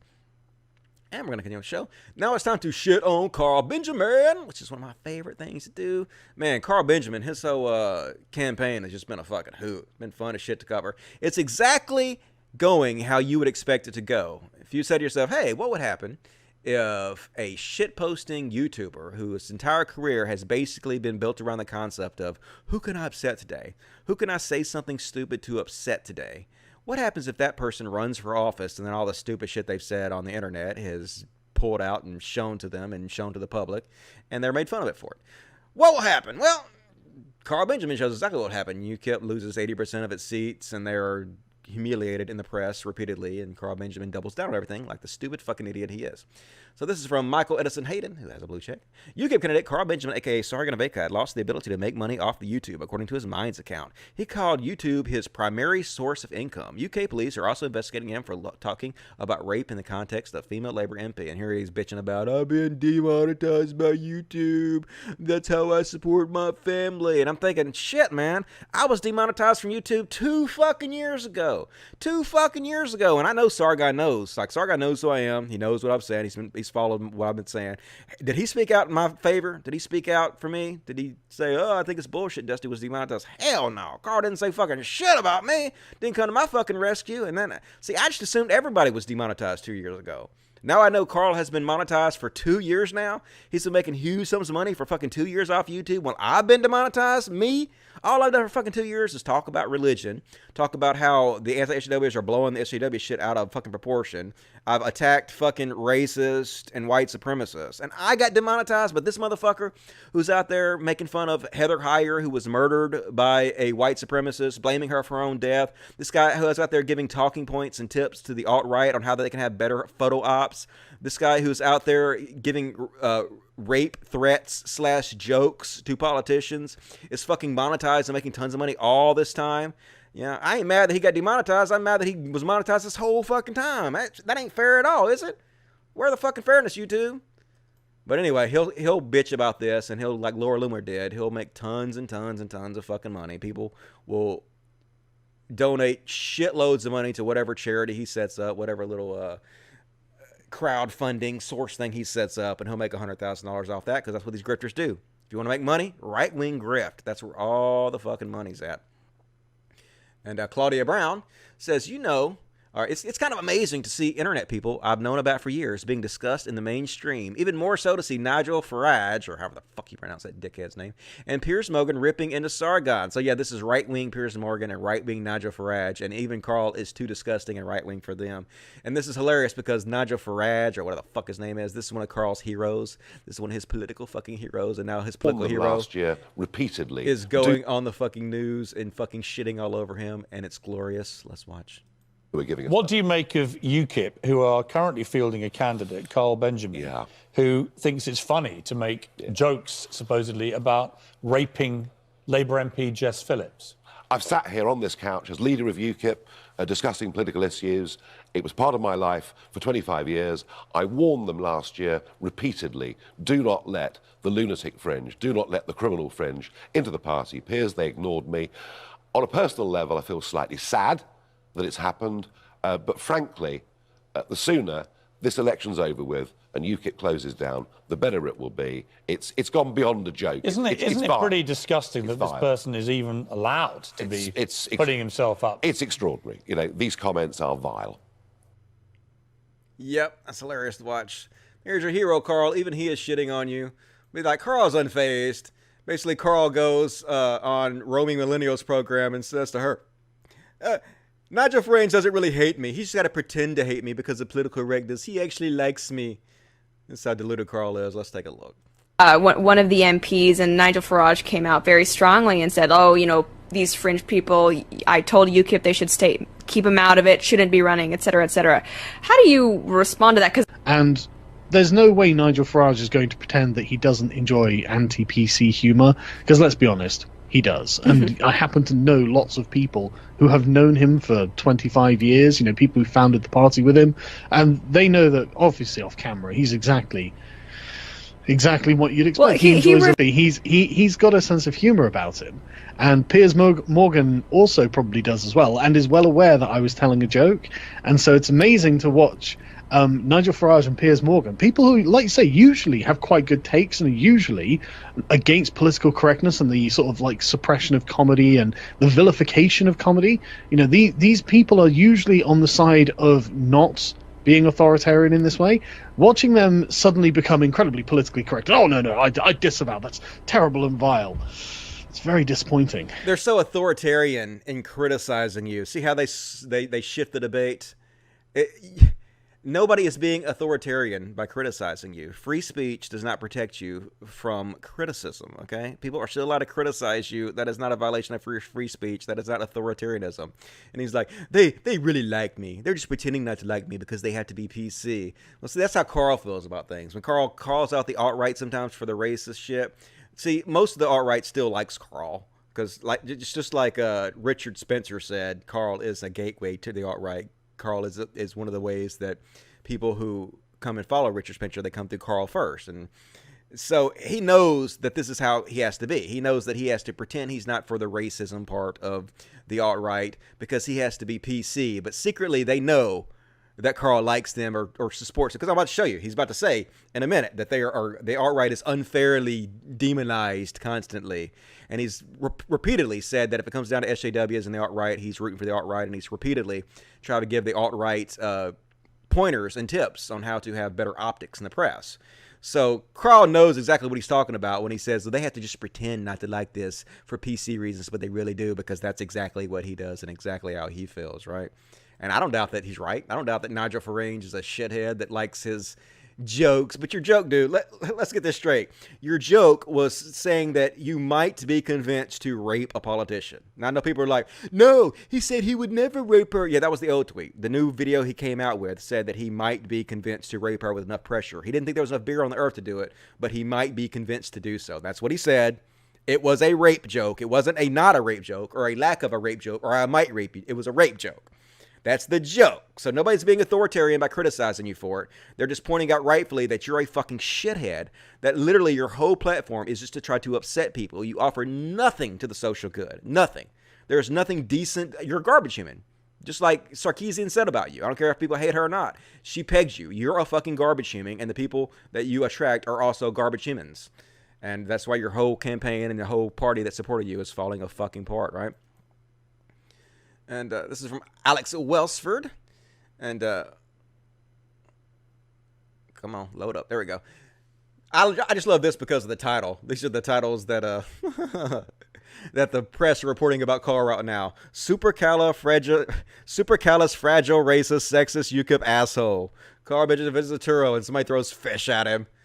Somebody was going to throw a milkshake on him, too. I guess throwing milkshakes on right-wing douchebags is the new popular thing to do. I'm not suggesting you throw fish and milkshakes at Carl.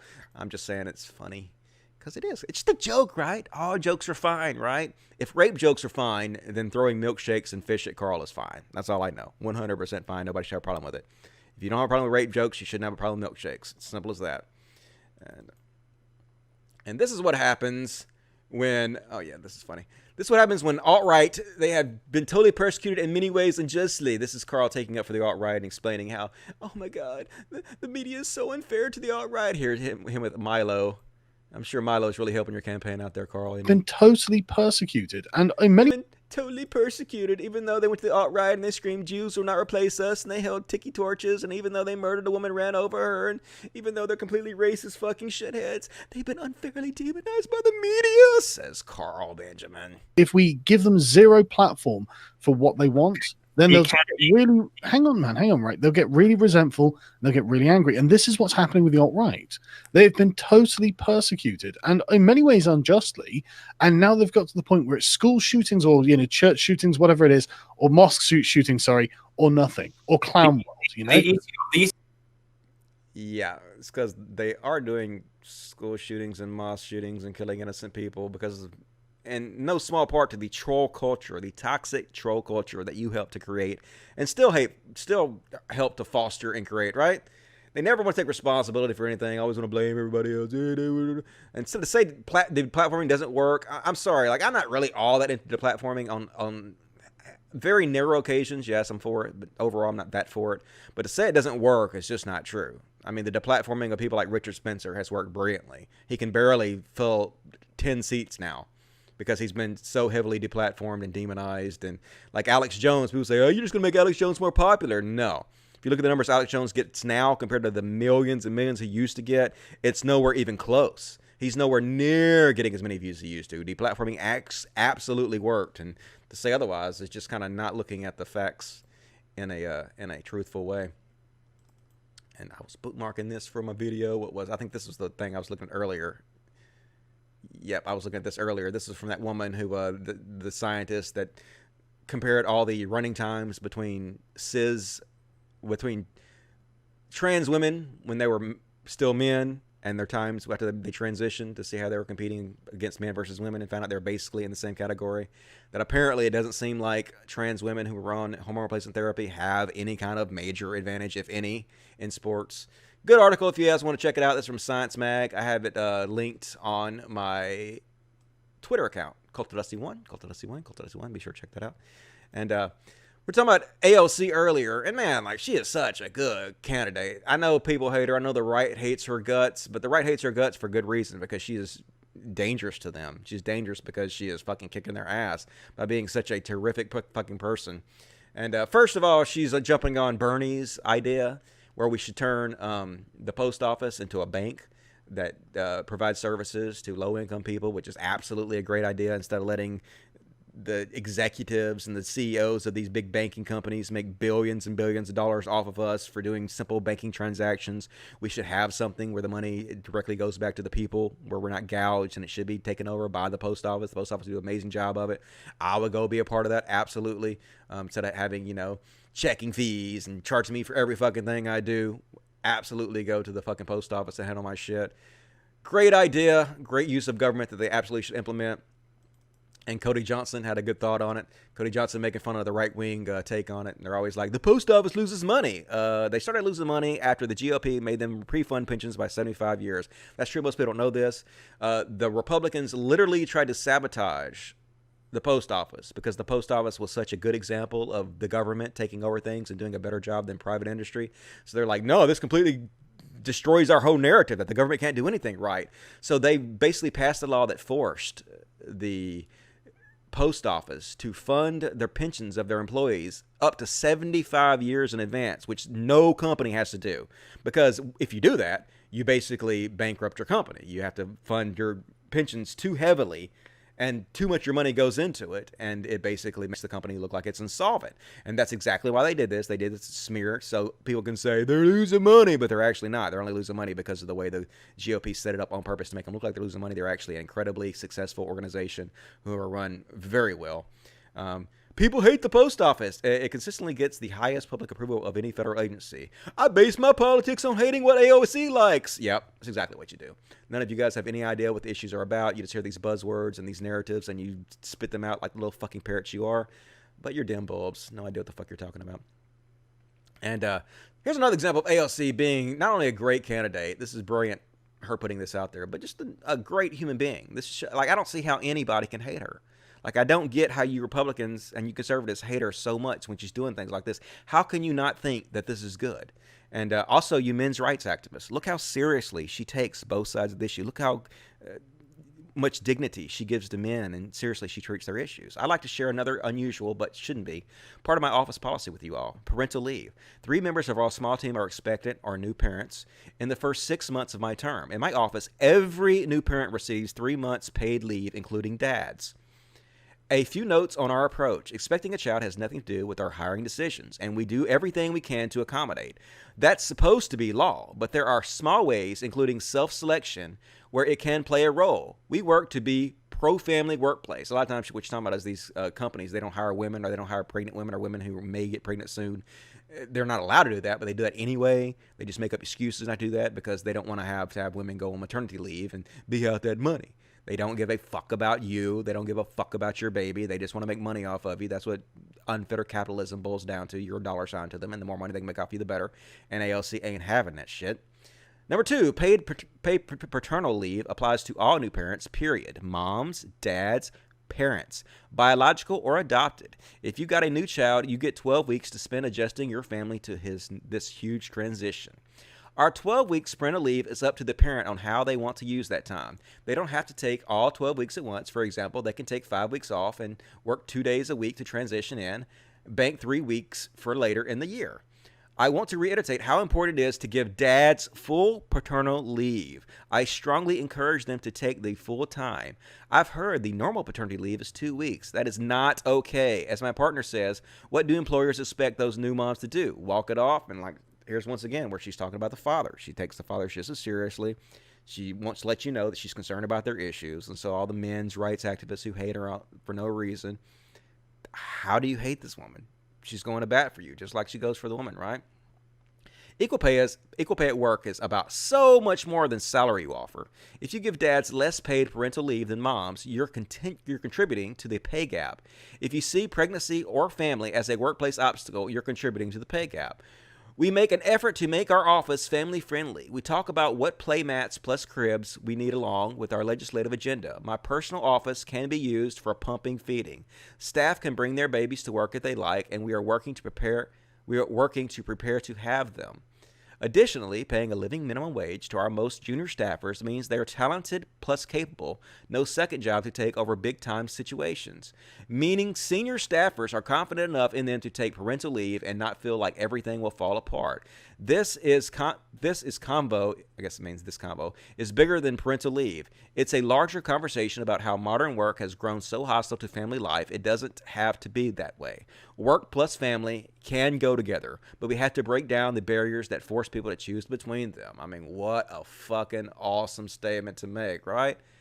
How can you not love her? This is exactly what we need everybody doing. Everybody fighting for the rights of family. This is exactly what conservatives should be fighting for, right? These people that pretend like they're for family values. They're all for the family unit. The traditional family is the most important thing. But when it actually comes down to the policies that will help traditional families, where the fuck are they? They're always AWOL, nowhere to be found. It's always lip service, these motherfuckers. And the people that are actually trying to do it, people that are actually trying to talk about family issues, they demonize continuously. People like Ben Shapiro. It's just... how can you people not see this? It's so fucking obvious, right? And quick note, this is what it's like to make a podcast for me on YouTube in 2019 current year. What they do is, my videos have all been demonetized for 2 years now automatically. They don't even let me have ads on there. Instead, what they do is that they put copyright claims against almost every video I make, especially these podcasts. So the copyright, they're already demonetized anyway, but even if they weren't demonetized, the copyright claims ensure they're going to be demonetized. And then other people who have put the copyright claims on my videos actually get to put ads on my videos and make money off them. So everybody else gets to make money off my videos except for me when it comes to YouTube, which is a crazy fucking system, man. Which is why this show is completely supported by you viewers. I make no money off YouTube, so please consider super chatting me. Please consider supporting me on Patreon. Like, I can't do this through YouTube. I can't make money through YouTube. Only way I can keep doing this if you guys help me. You can see right here, this is what they fucking do to me. And any help will be appreciated. I should bitch more like Laura Loomer does. Maybe I get a $70,000 donation. But then I couldn't be able to sleep at night. And did you guys know that there fucking is a shortage of helium out there? Party City says it is closing 45 stores amid a global helium shortage. So congrats to all you people out there who wanted to make your voice sound like a chipmunk or Ben Shapiro and wasted all that shit. I hope you guys are happy. Look what you've done. No more helium for us. But like, I'm pretty sure helium is just like created in stars and shit. So why doesn't Party City just go to the sun and get more helium, you know? Step your game up, Party City. The fuck are you waiting for? Get to the sun immediately. More helium for everybody. And this is what you do when you really, really super duper hate identity politics, right? This is Ben Shapiro. He so hates identity politics, except when it comes to his guest. Rob Smith, black, gay, and conservative. Definitely no identity politics there. Guy Benson, gay and conservative. No identity politics. We hate that. Antonia Okafor, being an armed black conservative woman. No identity politics to be found here. Sky Williams, black, gay, gamer. Talking Black Lives Matter. Yep. Hate it so much. Hate all the identity politics, but no, you don't. No, you don't. None of you conservatives do. You only hate it when liberals do it. You all continuously do it. And the largest group of identity politics is Christians. They like to pretend like they are not a group of identity politics, but they absolutely are the most powerful identity politics groups in the nation that never get caught out by these people because, you know, it goes against their narratives that it's only the liberals doing identity politics. Such fucking goddamn bullshit. And I actually disagree with Richard Dawkins about something. Now, understand what Richard Dawkins is saying here. I totally get what his message is, but I disagree with it, and I will explain why. Richard Dawkins says, several replies hostile to Douglas Murray have made precisely his point for him. Judge a speech itself, whether you agree with it or not, judge a speech itself, whether you agree with it, not by other things the speaker may have said on other occasions, and not by whether you dislike others with whom he may have been associated. Like, I totally get what he's saying. Basically saying, listen to this person's speech and like close your eyes. Don't pretend like you don't know that person is. And based solely upon his current speech and what he's currently saying, decide whether you agree with him or not. But no, that's not really how it works. It's perfectly normal and perfectly acceptable to use a person's past statements to provide context to their current statements. Obviously. I mean, why wouldn't you? You want to take in as much information and use as much information as you possibly can to figure out the context of what the person is talking about. See, oftentimes you're not completely educated on the subject. You can't be. We're human beings. We don't have all the information. So a lot of times we have to take what people are saying on inference, and we have to kind of use our past information to judge whether what they're currently is saying is true or not, or is in good faith. And we can do that if we have information about past things they've said and their past character attributes, whether what they're currently saying is in good faith or not. And that's exactly what people are doing with Douglas Murray. It's completely acceptable to look at past statements and use them to judge what a person's currently saying. Like, for example, say you knew somebody was a fucking KKK member or a Nazi in real life. You've seen them out wearing Nazi paraphernalia. You've seen them carry the swastika around. But suddenly, they show up at a town meeting and they're talking about tougher crime laws. Are you going to say, oh, I'm just going to close my eyes and pretend like I don't know that they're a Nazi and they hate black people, and pretend like they're suddenly speaking out for tougher crime laws has absolutely nothing whatsoever to do with their former statements or their former actions? No, just going to take it completely on what they're saying right now and nothing in the past matters. No, you wouldn't do that, obviously. You would say, I think maybe this guy is talking about this because he's a fucking Nazi. I'm not saying Douglas Murray's a Nazi. I'm just giving you this as an example, right? You use people's past statements to give context to their current statements. Completely normal. Everybody does it. It's completely acceptable. I don't agree with Richard Dawkins here, even though I love fucking Richard Dawkins. He's my daddy. Thank you, Daddy Dawkins. Sorry to disagree with you. Even though I understand what you're saying, I totally get it. I totally get it. And a lot of people are out there, like Paul Joseph Watson and conservatives, are saying, we need to nationalize Facebook. It's time we nationalize Facebook and Twitter. But serious, dudes, I got to say, if you think it's more important to nationalize Facebook right now before we nationalize healthcare, go fuck yourself. Lack of healthcare is killing 45,000 Americans every year, right? People can't afford to go get checkups. They can't afford to go do it. I had somebody message me the other day and said, I'd rather have the American system than the system I have here in Canada. We have to wait so long. Dude, no, you fucking don't. I went to the emergency room one time. I was there for less than an hour. They sent me a bill for $8,000. That's more than my car cost. Literally, my car cost $5,500. They sent me a bill for an hour for more than my fucking car cost. There's no way you can pay it. There's no way you can afford healthcare. You just die. You can't afford to go, so you just fucking die. Yes, there might be long lines at your socialized medicine countries. Maybe. But isn't waiting in a long line better than not being able to afford the care at all? Just dying because you can't go get checkups? Just dying because you can't afford it? Waiting is much fucking better than that. So to think your system is worse than ours is so stupid.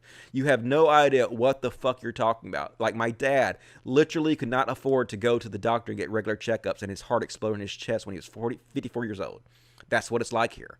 You just die. So no, you don't want this fucking system. And no, we absolutely should not nationalize Facebook before we nationalize fucking healthcare, you goddamn idiots. What in the fuck? Talk about fucked priorities.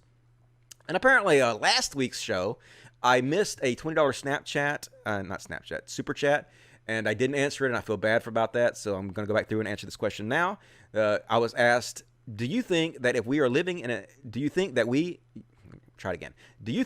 if we are living in an infinite universe, that there could possibly be something out there that qualifies as a deity?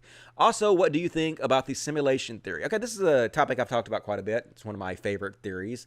It's really not a theory. It's more of a hypothesis than a theory, because there's no evidence to back it up really yet, and then I don't really know how you would falsify it. So if you don't falsify evidence, it's not really a theory. It's a hypothesis. But yes, I do think it's absolutely possible that we are living in some sort of simulation, which would make whatever being or artificial intelligence or whatever is programming this simulation some sort of deity. I would think, though, that whatever, like, the main world is, like, if we're inside of a simulation, then there'd be a main world that houses the computers or whatever it is that is running these simulations. And in that main world, whatever biological beings there are in that main world would have come about themselves through evolution and natural selection that come naturally instead of being created by a deity themselves. So whatever the main world is wouldn't have a deity per se, but it's possible that the programmer of this world does. And basically, simulation theory is this.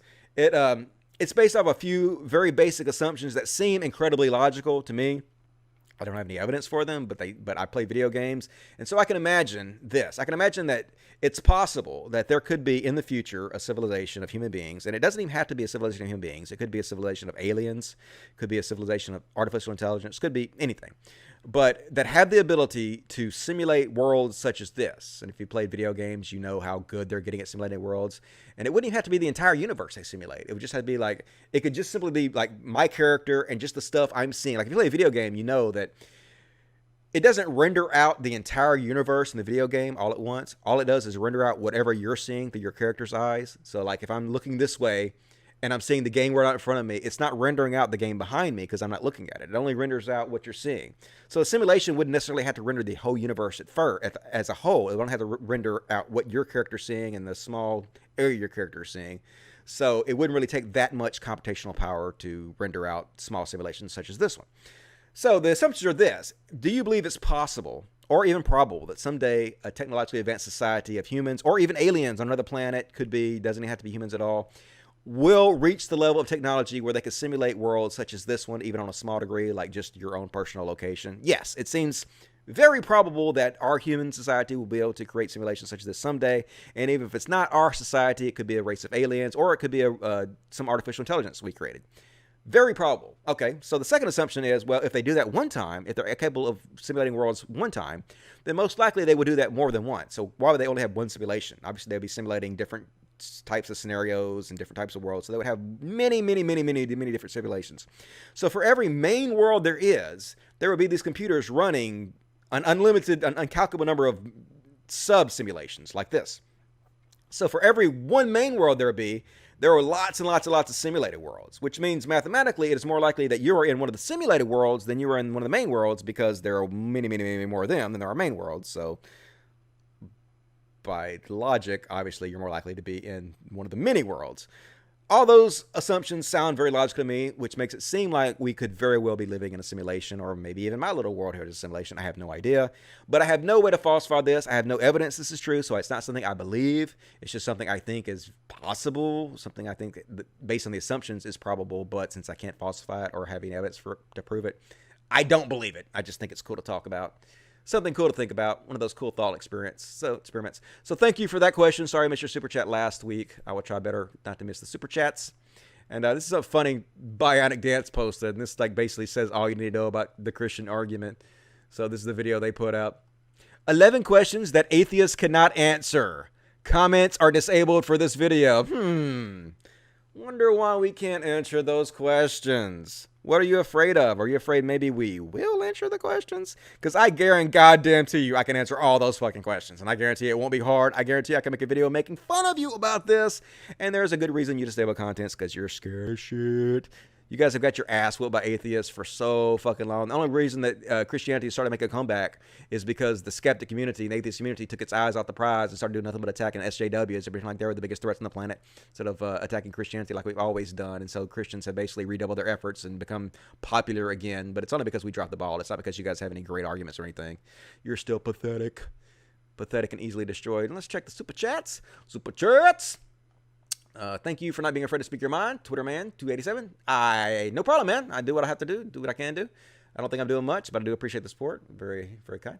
Jen Morgan, $1.99. I am so dang nabbit happy to have subbed to you. I am so dang nabbit happy that you subbed to me. I appreciate it. You rock. Dusty, I appreciate you. I appreciate you. Be still well. You rock also. Dave Wilkinson says, you should invite Cody onto your podcast. Maybe I will. Maybe I'll see if Cody wants to come on. He seems like a cool guy. We'll probably get along. Atsuki Gang, I bet Tim Pool makes another video about AOC again. Yeah, I'm sure he will. I'm going to shit on Tim Pool in a minute, so we're going to get to the Tim Pool shit in a minute. And the Chemist 666 gave me $1. Thank you very much. Appreciate that. More super chats, please. Please support the show. If you guys support the show, I will keep doing it. You guys are the lifeblood of the show. Can't do this without you, so please consider supporting it. Hard to do this. Like, I'm not making much money. I'm torn between doing a third show a week or cutting it back to do just one show a week and doing more regular videos because I'm not making enough money to do this to really support I'm hoping it'll build up. I'm hoping the show will build up where I can actually support myself and the animals doing this, but at the moment it's not really happening that much. But I'm still working on it. I'm still going to build it up. So please consider helping me out. That'd be great. And I hate having to fucking e-bag. God, I hate that. It's so hard on my pride to do. Believe me. Fucking hate that this is what it's come to, but what are you going to do, right? And here's an awesome clip. I love this one. Laughing my ass off, Bill Maher had Bill Burr on to whine about how evil SJWs are, but instead he rebuffed it as marginal nonsense sensationalized by media for rage clicks, and Maher gets all offended like simpering hack. Here's the compilation of how it went. It's exactly what happened here. Bill Maher is just like trying to get Bill Burr to jump on, aren't SJWs making it impossible to do comedy? Everybody's giving me shit. Wah. And Bill Burr's like, stop crying, you fucking baby. What is wrong with you? Sack up, motherfucker. Owns Bill Maher. Let's have a look.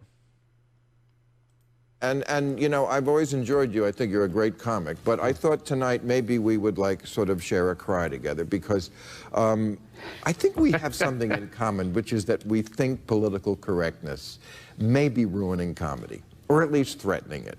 Because I know you've had your problems with that. And you did a routine recently about how women like it rough. And then, of course, the internet police got all over you. Well, I gotta be honest with you, I didn't notice if that happened because I don't pay attention to it. I don't read comments. Happened. Yeah, they hated you. Yeah, but who did? The haters. This is my thing. Who? Like 20 people? Like 20 people with a hashtag can get like a news story going now. And I just don't think, there's no problem. Like the amount of times somebody tells a joke and they'll say that there's a controversy at a comedy club. That's funny is they'll show the clip on the news and like you hear the crowd laughing. So the comic is basically guilty of telling a joke that worked. Right. You know what I mean? And then if you put it on the news, yeah, it's going to be a completely different context. But I mean, I don't go on stage and worry about what people are thinking. Right. It's a really weird time where people are just bringing this up all the time like this is a major problem. I'm not experiencing it. I think it's like a half a dozen stories, and like usual, they're trying to act like, you know, the sky is falling. It isn't. It's a fun time. Come out to a comedy club. You know, you'll have a good time. It's all jokes. Own, Bill. Right. Own, dude. And to undergo that, I mean, Chris Rock says he Oops. Come on. won't play colleges anymore because they're too politically correct. You just ignore them. It's like 3 days. They flip out for 3 days. They try to bully you into an apology. Well, you can't ignore them when they're right in the audience and you're playing to them. You tell them to shut the fuck up. Yeah, believe me. It's a comedy show. That's all you do. It's like... Sweetheart, I do it here every week. It's you don't have to tell me. Manufactured strategic outrage. Right. Then forget it. Let's not have a good cry together. And no one wants to cry with you, Bill. No one wants to fucking cry about nothing. Bill Burr is exactly right. You guys are blowing this out of proportion because you're fucking snowflakes. You're pretending like there's a much bigger problem than it is because you can't handle criticism. You can't handle even mild fucking criticism. So you gotta, what? Oh, they're ruining comedy. No, dude. No, they're not. You deserve criticism just like everybody else. Just fucking take it and move on with your life. Quit pretending like the left is destroying everything and is a big fucking problem. Because goddamn, dude, it just comes out as pathetic. Like we see right through what the fuck you're doing, Bill. You got owned by your own guests. Go in your fucking dressing room and cry silently to yourself because none of us have respect for you for it. And if you're wondering why people think MAGA hats are considered a white supremacist symbol, it's because they are. Now, I'm not saying that everybody who wears a MAGA hat is a white supremacist. No, probably the majority of them are not white supremacists. But do a lot of white supremacists and alt-right people wear this hat to try to trigger the libs or to signal each other? Yeah, they do. Take a look at the fucking list, dude. It's absolutely true. Alexander Bissonnette, who is a mass murderer, here's him in this hat. Andrew Anglin, neo-Nazi founder, here's him in this hat. Richard Spencer, here's him. Mike Enoch, here's him in that. Matthew Hemblock, neo-Nazi, here, like all of them. All these fucking neo-Nazis. They love that shit, right? Now, I'm not saying that everybody who supports Trump is a racist, but do racists fucking love Trump? Hell yeah, racists love Trump.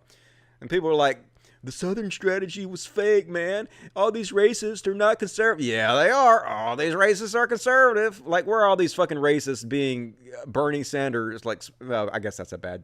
I think Richard Spencer might like Bernie Sanders, but the vast majority of them absolutely hate Bernie Sanders and support Trump, and that's just the fact of the matter. So, crazy to pretend like conservatives aren't the party of racists. And, guys might have heard, even though this is a much, much smaller story than I would have thought it would have been, I'm not actually very surprised because, like, no one really gives a shit what Donald Trump does, especially his fan base. He could do anything, as we already pointed out. But the New York Times got a hold of 10 years of his tax returns. And surprise, surprise, he is one of the worst businessmen in the history of the country. He has written off more in taxes, like more losses, than pretty much anybody in the history of the nation, they said. Newly obtained tax information reveals that from 1985 to 1994, Donald Trump's businesses were in far bleaker condition than was previously known. By the time his Master of the Universe memoir, Trump, The Art of the Deal, hit bookstores in 1987, Donald Trump Jr. was already in deep financial distress, losing tens of millions of dollars on troubled business deals, or according to previously unrevealed figures from his federal income taxes.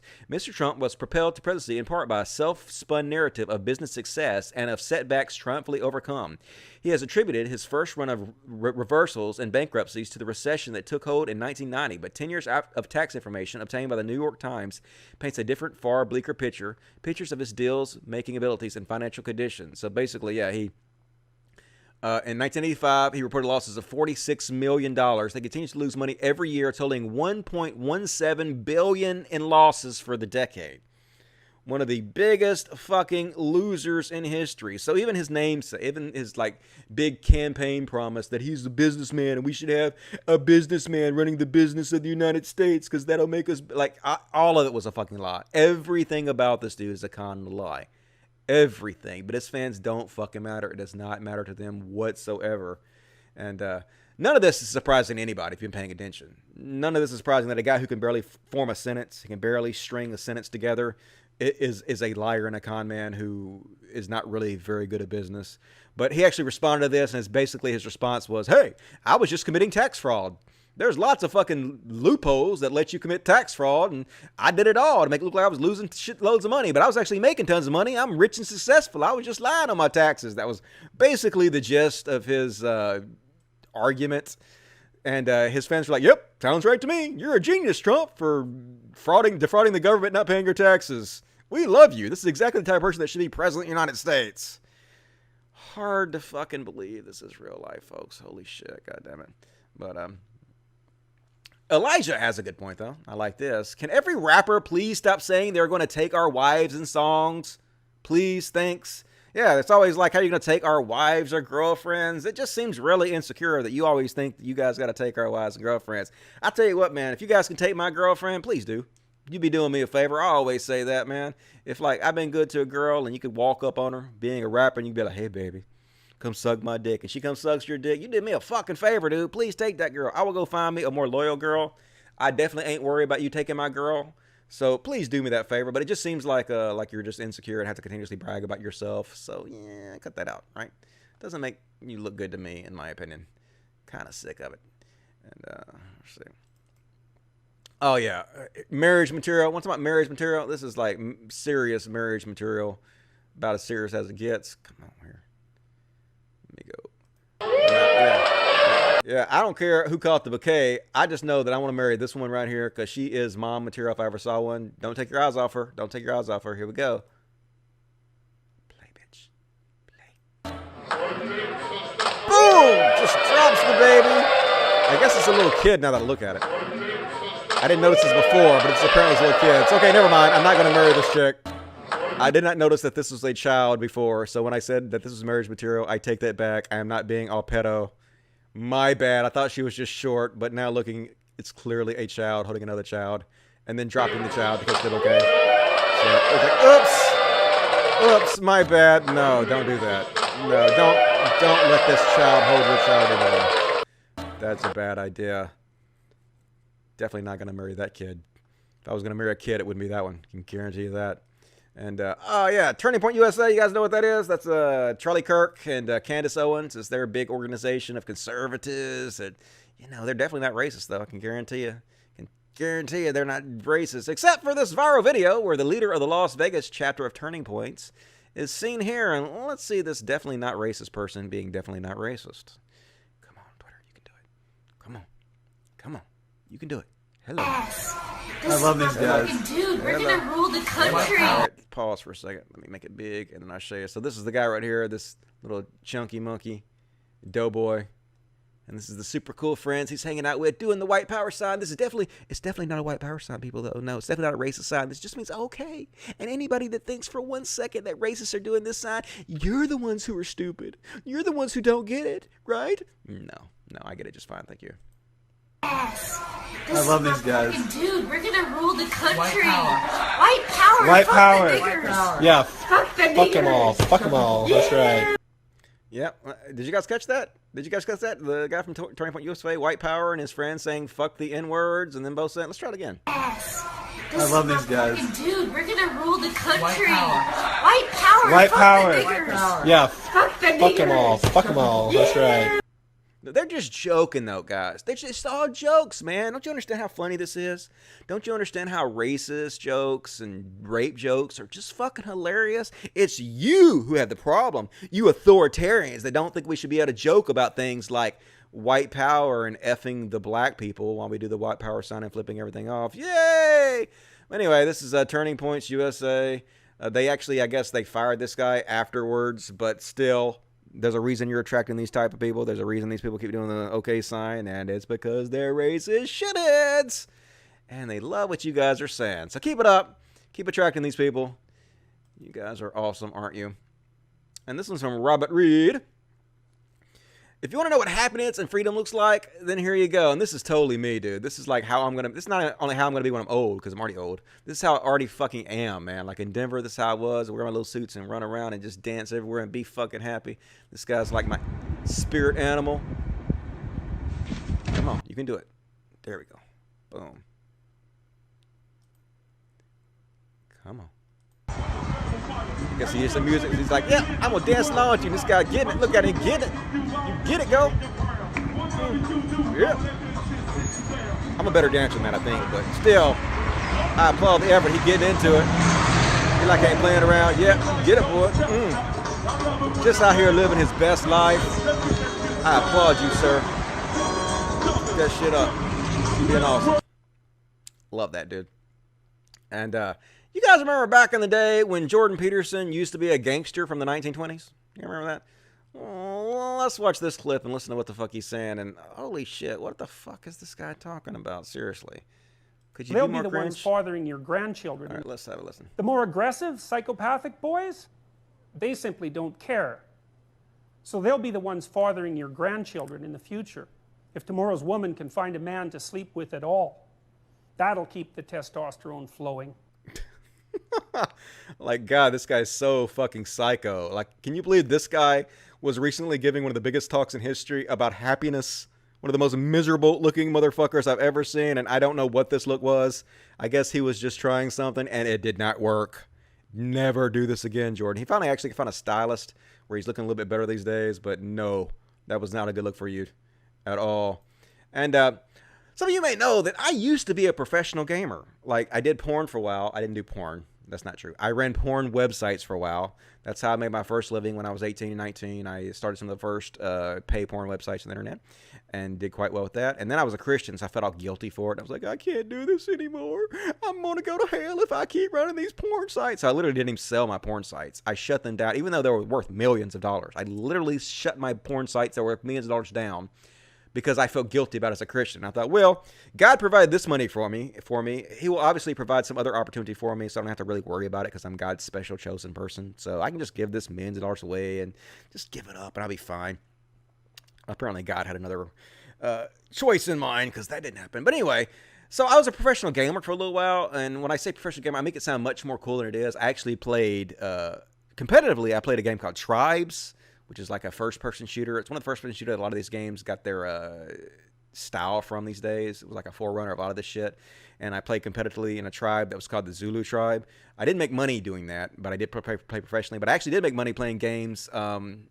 I played like games like Asheron's Call and EverQuest and all these online MMORPGs. And I would like sell items and gold in game. And I made like one year, I made like $30,000 doing that. So I say that makes me a professional gamer because I got paid doing it, even though that's not traditionally what you would think about as a professional gamer. But anyway, you guys know me. I like to fucking keep up with the latest drama and shit. That's kind of my thing. I think it's entertaining to bring you guys the latest drama. And I've tried to keep up with the latest drama in the gaming community, but this is why I don't cover it, because I do not get it. I am just out of the loop, and none of these words mean anything to me. So this is the latest drama in the gaming community. So Pro Jared cheated on his wife Holly, who used to be married to Ross from Game Grumps, and discussed it in a stream, and Peanut Butter Gamer defended him, but no one in Normal Boots clan defended JonTron when he spouted some race realism talking points. So therefore, yeah, wait, what? Like, I guess these words mean something to somebody, but they don't mean anything to me. These are just like words in a random order. So yeah, this is why I don't cover gaming drama, but if any of these words mean anything to you people, then this is what's happening in the gaming community. Don't get it. Don't care. Not going to try. And this is a preacher guy who said that God brings national disasters to punish gays. And guess what? His home was destroyed in a natural disaster. So you know what that means? Gay. Obviously, this guy's gay as hell. Always happens. The ones who usually speak out against gays the strongest, wants the dicks the most. So they like that woman on the fucking subway. Whip it out. I'll suck the shit out of that dick. You don't even know. I'm a chicken head. I'm a geek. I will suck it. Whip it out. Yep, that guy wants to have a dick in his mouth. You can obviously tell. No doubt about it. Stop running from the dick. Submit to it. No, you want it. I'll read one more, and I'll read the super chats. Let's see here. What we got here? Oh, God. Dimtool. I hate to call him that because I know that's kind of childish, but goddamn, this guy. This is the guy that pretends to be a liberal. And I don't know how anybody could fucking believe that this guy is a fucking liberal. I guess the same people that believe Carl Benjamin was a liberal, or used to be a liberal, doing the same shtick. But anyway, in an interview yesterday with far-right evangelist, I guess, hard to pronounce that word. Talking's hard. Far-right evangelist Tim Pool claimed to be a liberal critic of the left. Right. Tim works with white nationalists Lauren Southern and Gavin McInnes. His entire YouTube channel is conservative clickbait. Here's a bad faith mouthpiece for the right. And here's him with John Stoncil, another right-wing douchebag Fox News guy who's basically giving him airtime because he is right-wing also, and he's trying to give right-wingers airtime to, you know, because that's what they do. They help each other out and make each other money. And so he's like me, who was a supporter of Bernie Sanders, but now you're mostly criticizing the left. The left shows up with torches and burns free speech signs. Yes, it's the left who shows up with torches, isn't it? Who was most famous for showing up with torches? Let me think about that. Is it the left? Yeah, that's true. Tim's absolutely right. Definitely the left who is known for showing up with torches. God, holy shit, how's this guy have fans? Anyway, here's him with Proud Boys Gavin McInnes, far-right Proud Boys, who is was the leader of this right-wing gang, violent gang, goes out and beats people up. Yeah. And here's him with white nationalist Lauren Southern, who has the second most popular video about the white genocide, great replacement, white nationalist conspiracy theory. Here's making videos with her. Ha ha ha! 380,000 views. Awesome company you're keeping there, liberal Tim Pool. And our generation is failing. Why Jordan Peterson is the remedy. Yep. Just like a good old liberal suggesting Jordan Peterson as the remedy for our failing society. We believe you, Tim. Definitely a liberal, aren't you? You keep up your liberal ways, Tim. Definitely don't see through you, just like we don't see through the fact that you wear that beanie everywhere because you're bald as fuck. And you're looking awfully thin in this picture right now with your 446,000 subscribers. Maybe you should pick a more modern picture where you look kind of, because I mean, you look a little different now, don't you? Look a little bit, I can't really talk, but you're a little bit chubby now compared to this, right? That's an old picture, right, Tim? New picture for you, Tim. That's all I'm saying. Truth in advertising, Tim. Come on, get with it. And let me stop to read the super chats real quick. Super chats. That is not the super chat. Super chats. All right. Let's see. Be still well. Maybe stop being such a jerk and try being funny. Pro tip. I don't know if you're talking to me. I'm assuming you're talking to somebody else. Dusty, I appreciate you. Yeah, you're talking about whoever I was talking about before. I'm not really sure because I didn't get it in order, but I agree. You gave me money, so I agree with you. That's how that works. Sakul Zila says, what's your thoughts on atheist cringe? Like an anti-academic cringe version of an atheist video? If I had the material to work with, I would make that video, but I don't think I have enough material to do that yet, so I'll have to look into that. $5 for the chemist playing Plants vs. Zombies. You know what I bought yesterday? I bought Diablo 3. Somehow I missed it the first time it came out. I didn't play it. I played Diablo 2 and Diablo 1, but I never fucking played Diablo 3. And so I've been playing Borderlands. I actually went back and I played Borderlands 1 again after I beat Borderlands 2 for like the 10th time and Borderlands, the pre-sequel, for like the 10th time. I went back and beat Borderlands 1 again. I love those games. And so I was like, what is another game kind of like this? And it's not really like that, but Diablo 3 was one that they recommended, so I went and got that. And I'm actually having a lot of fun. As soon as I get done with this show, I'm going to go play again. Got me a little wizard going, kicking ass, so that's a fun game. So Plant vs. Zombies is pretty cool. Thanks for the donation. Appreciate it. Jordan Peterson was dressed like he's beefing with Al Capone in the Chicago outfit. I know, right? Looks like he's going to get gunned down in the streets with a Tommy gun any second now. What was you thinking? Oh, no, babes, don't do that. And $7 for the one bun gay FTM, transgender, long-time yours fan here. It's my 32nd birthday tomorrow. Have a pair of tree fitties for the kiddies. Love your work, man. Thanks. Hey, I appreciate that, the one. Happy birthday to you, 32nd. You're entering your sexual prime, so get out there and get you some. Hells yeah. All about that. Thank you for the donation. Appreciate it. This is your last chance to get the super chats in. Please support the goddamn show. I hate begging for the super chats, but I gotta beg for the super chats. Otherwise, I can't do the show anymore. So your last chance to get your super chats in. Think about supporting the show. Really helps. No questions dodged. And this was fucking hilarious. Let's see if you guys noticed. Well, you probably will because it's going to say so right in the chat. But before you go, maybe you guys won't read it before I click on it. Come on. You can do it. You can do it. What the fuck?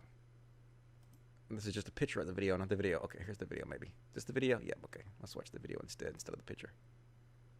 No, that's something else. God damn it. Where's the fucking video? Oh, God.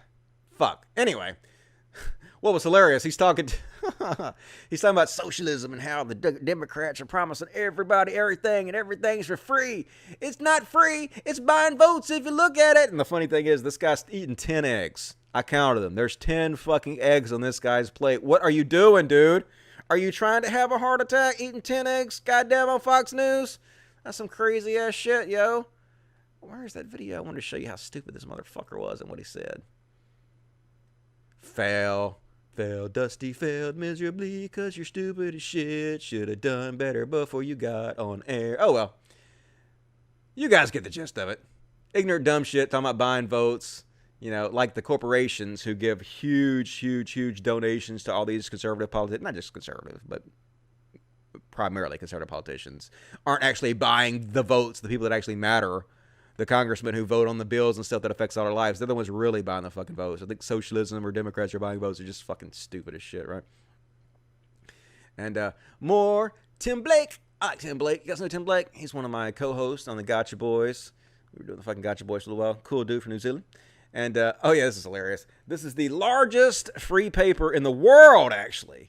And this is what they had to say about Carl of Akkad, Sargon of Akkad. Funny as fuck. Here we go.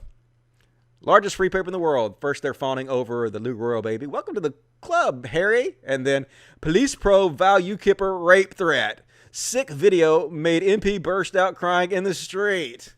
Holy shit, it's so funny to watch the largest free paper on the earth cover Carl Benjamin and cover him in this way. What a shit show it's all turned into, but fun as fuck to watch.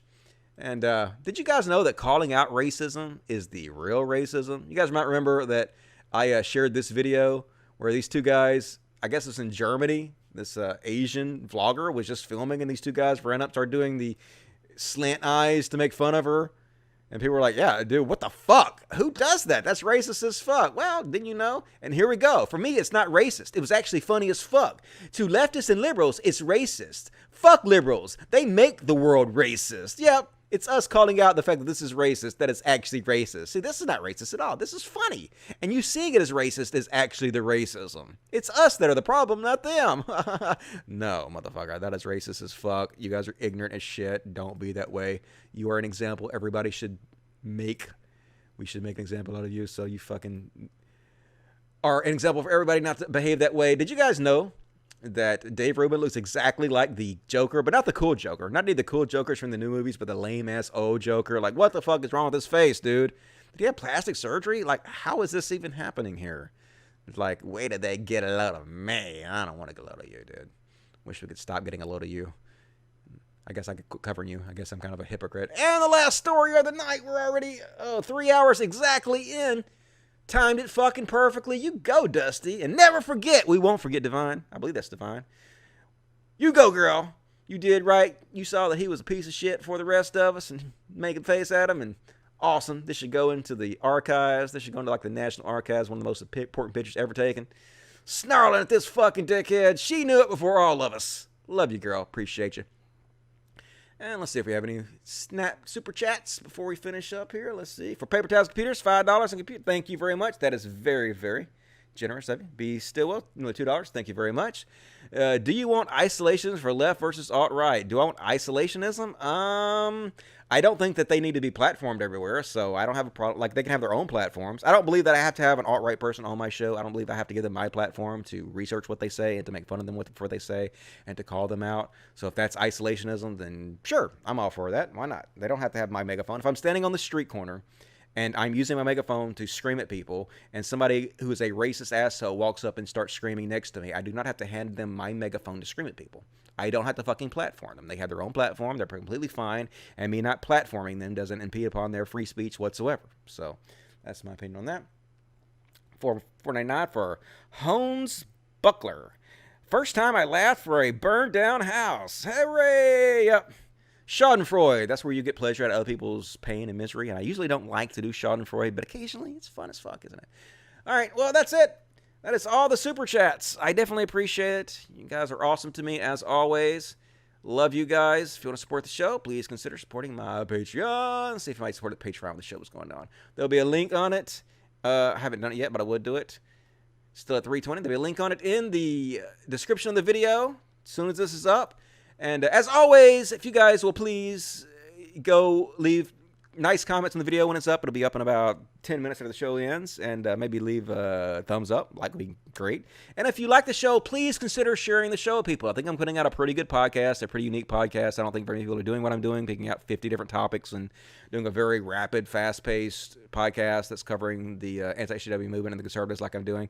I think it's a worthy podcast, so please consider sharing the podcast with your friends, letting people know that the podcast is available out there. Word of mouth is the best way to spread this. And also, as always, kind words are a form of currency. Please share them freely. Most of the shit I get about this show is shit. I get mostly criticized for doing the show because people are more likely to say negative things than positive things. That's just the way people are. So if you guys will say positive things about me and let me know you like the show, that's very encouraging for me to keep going. And I go back and I watch all of the chats live. So everything you put in the chat, I will see eventually. So that's it for the show, guys. I really appreciate it. I love you guys. Thank you so much for supporting me. I will be back Monday. I'm going to stick at the same time. I'm not going to move the time up yet. I'm still considering moving the time up to 6 p.m., but I'm not going to do it yet. I'm still trying to figure it out. So it'll be normal time next Monday, 8 p.m. Central, 9 Eastern. I'll see you guys then. I love you guys. Thanks so much for joining me. And as always, till next time, logic. Fuck yes! I will see you guys soon. Thanks, dudes. Really appreciate it.